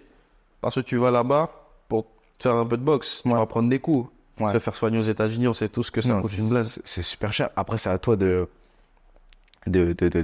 t'entretenir. Tu vois, par exemple, il n'y a pas il y a pas des séances les séances de récupération, de stretching, tout ça, elles n'existent pas pour rien. Tu vois. Après, bien sûr, si tu touches de l'arcade, tout ça, bon, ben, voilà, c'est comme ça, tu vois. Mais si je te parle des coupures, ouais, voilà. Mais entre guillemets, en soi, tu sais, moi, c'est rare que je me blesse. En soi. Et c'est dû à quoi? La génétique. L'Afrique. Non, je rigole. Non, en soi, c'est déjà par rapport à la qualité des sparring partners. Genre, c'est très rare. C'est très très rare que je me blesse. Peut-être tu auras une petite tendinite par-ci par-là, tu vois. Le petit jour de repos dans la semaine, il fait toujours du bien. Et après, voilà, si t'es quelqu'un qui vient, qui prend des séances une fois par semaine de kiné, tu t'étires après les entraînements, etc. C'est très rare que tu te blesses. Franchement, moi, à part mon arcade cette année, je me suis pas blessé une fois, hein. Dieu merci. Tu vois? Ouais. Parce que quand la boxe, elle est propre en face. C'est en général, c'est au sparring qu'on se blesse. En général, c'est dans les sparring. C'est dans les séances d'entraînement où voilà, il y aura une confrontation. En général, quand le sparring il est propre, qu'il n'y a pas les coups, enfin, tu sais, le mec il va pas venir lever son coude, qu'il va pas, tu sais, il va pas avoir la tête baissée, etc. En général, tu te blesses pas. Ouais. C'est boxe propre, c'est technique, Professionnel. c'est professionnel, tu vois. Et quand ça reste pro, ben frérot, il n'y a pas de raison que tu te blesses, tu vois. Après, oui, ça va peut-être m'arriver que je me blesse. On n'espère pas. Inch'Allah. Toi, c'est quelle personnalité qui t'inspire le plus? Ça peut être un boxeur ou pas du tout, hein.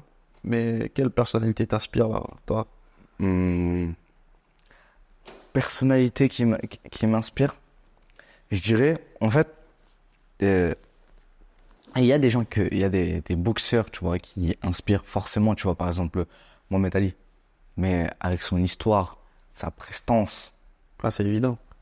même C'est quelqu'un évident. qui fait pas de la boxe. Même quelqu'un qui fait Même pas de la quelqu'un boxe, qui fait pas de la boxe, il Ouais. connaît Mohamed Ali. Ouais. Et tu regardes l'histoire, c'est inspirant.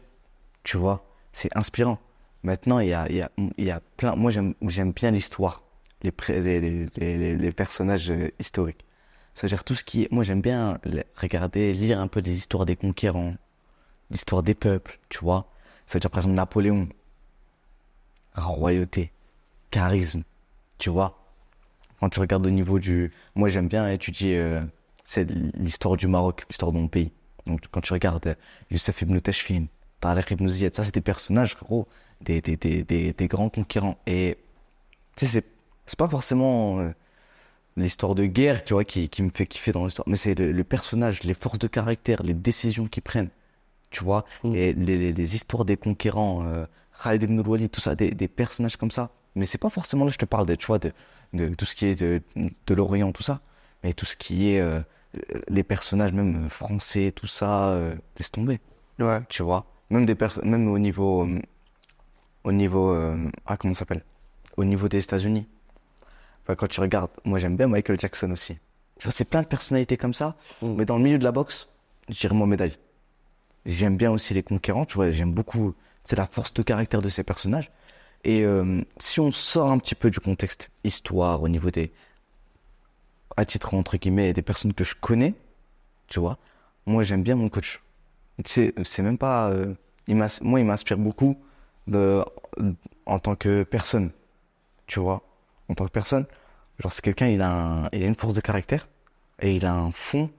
Genre, tu sais, la citation d'être fort sans être méchant et d'être doux sans forcément être faible, c'est ce qui c'est ce qui caractérise. Tu vois, il est doux sans être faible et il est fort mais sans être méchant. Tu vois, c'est un truc justement que, en fait, lui, il m'inspire, mais dans la personne, tu vois. Et en boxe, en personne que je connais, il y a Chris Sabé aussi. Et il est conquis. Des personnes que je vois à la salle, je dis, ah, tu vois, quand je t'ai dit au début du podcast, je t'ai dit, ouais, je prends de chacun. D'une certaine manière, je m'inspire de tout le monde un peu. Tu vois ou pas? Ouais, si. C'est-à-dire que j'ai pas une personne qui m'inspire et je me dis, waouh, lui, c'est mon. J'ai pas forcément une idole. Ouais. Tu vois? Oui, pour moi, le boss du game dans la boxe, c'est celui qui m'aura le plus. C'est Mohamed Ali. Tu vois? Maintenant, moi, je peux te sortir des centaines et des centaines de personnages. Quand je lis leur histoire, frérot, je me dis, waouh, je suis loin, je suis encore une merde. Et tu vois ou pas? Ouais. Je me dis encore tellement de choses à accomplir. Il y a des gens que je connais autour de moi, comme je t'ai dit, mon coach, qui m'inspirent. Tu vois? C'est pour ça que j'aime être avec des gens plus âgés, Qui t'élève. qui m'élèvent. Plus âgés, ça veut pas forcément dire qu'ils sont meilleurs que toi, mais quand j'étais plus âgé, plus mature, plus expérimenté, qui ont vécu plus de choses dans leur vie, qui ont des choses à me transmettre, qui vont m'élever. Tu vois, parce que les relations humaines, c'est gagnant-gagnant. Tu vois, aujourd'hui, tu m'invites dans ton podcast. Tu as des choses à gagner avec moi.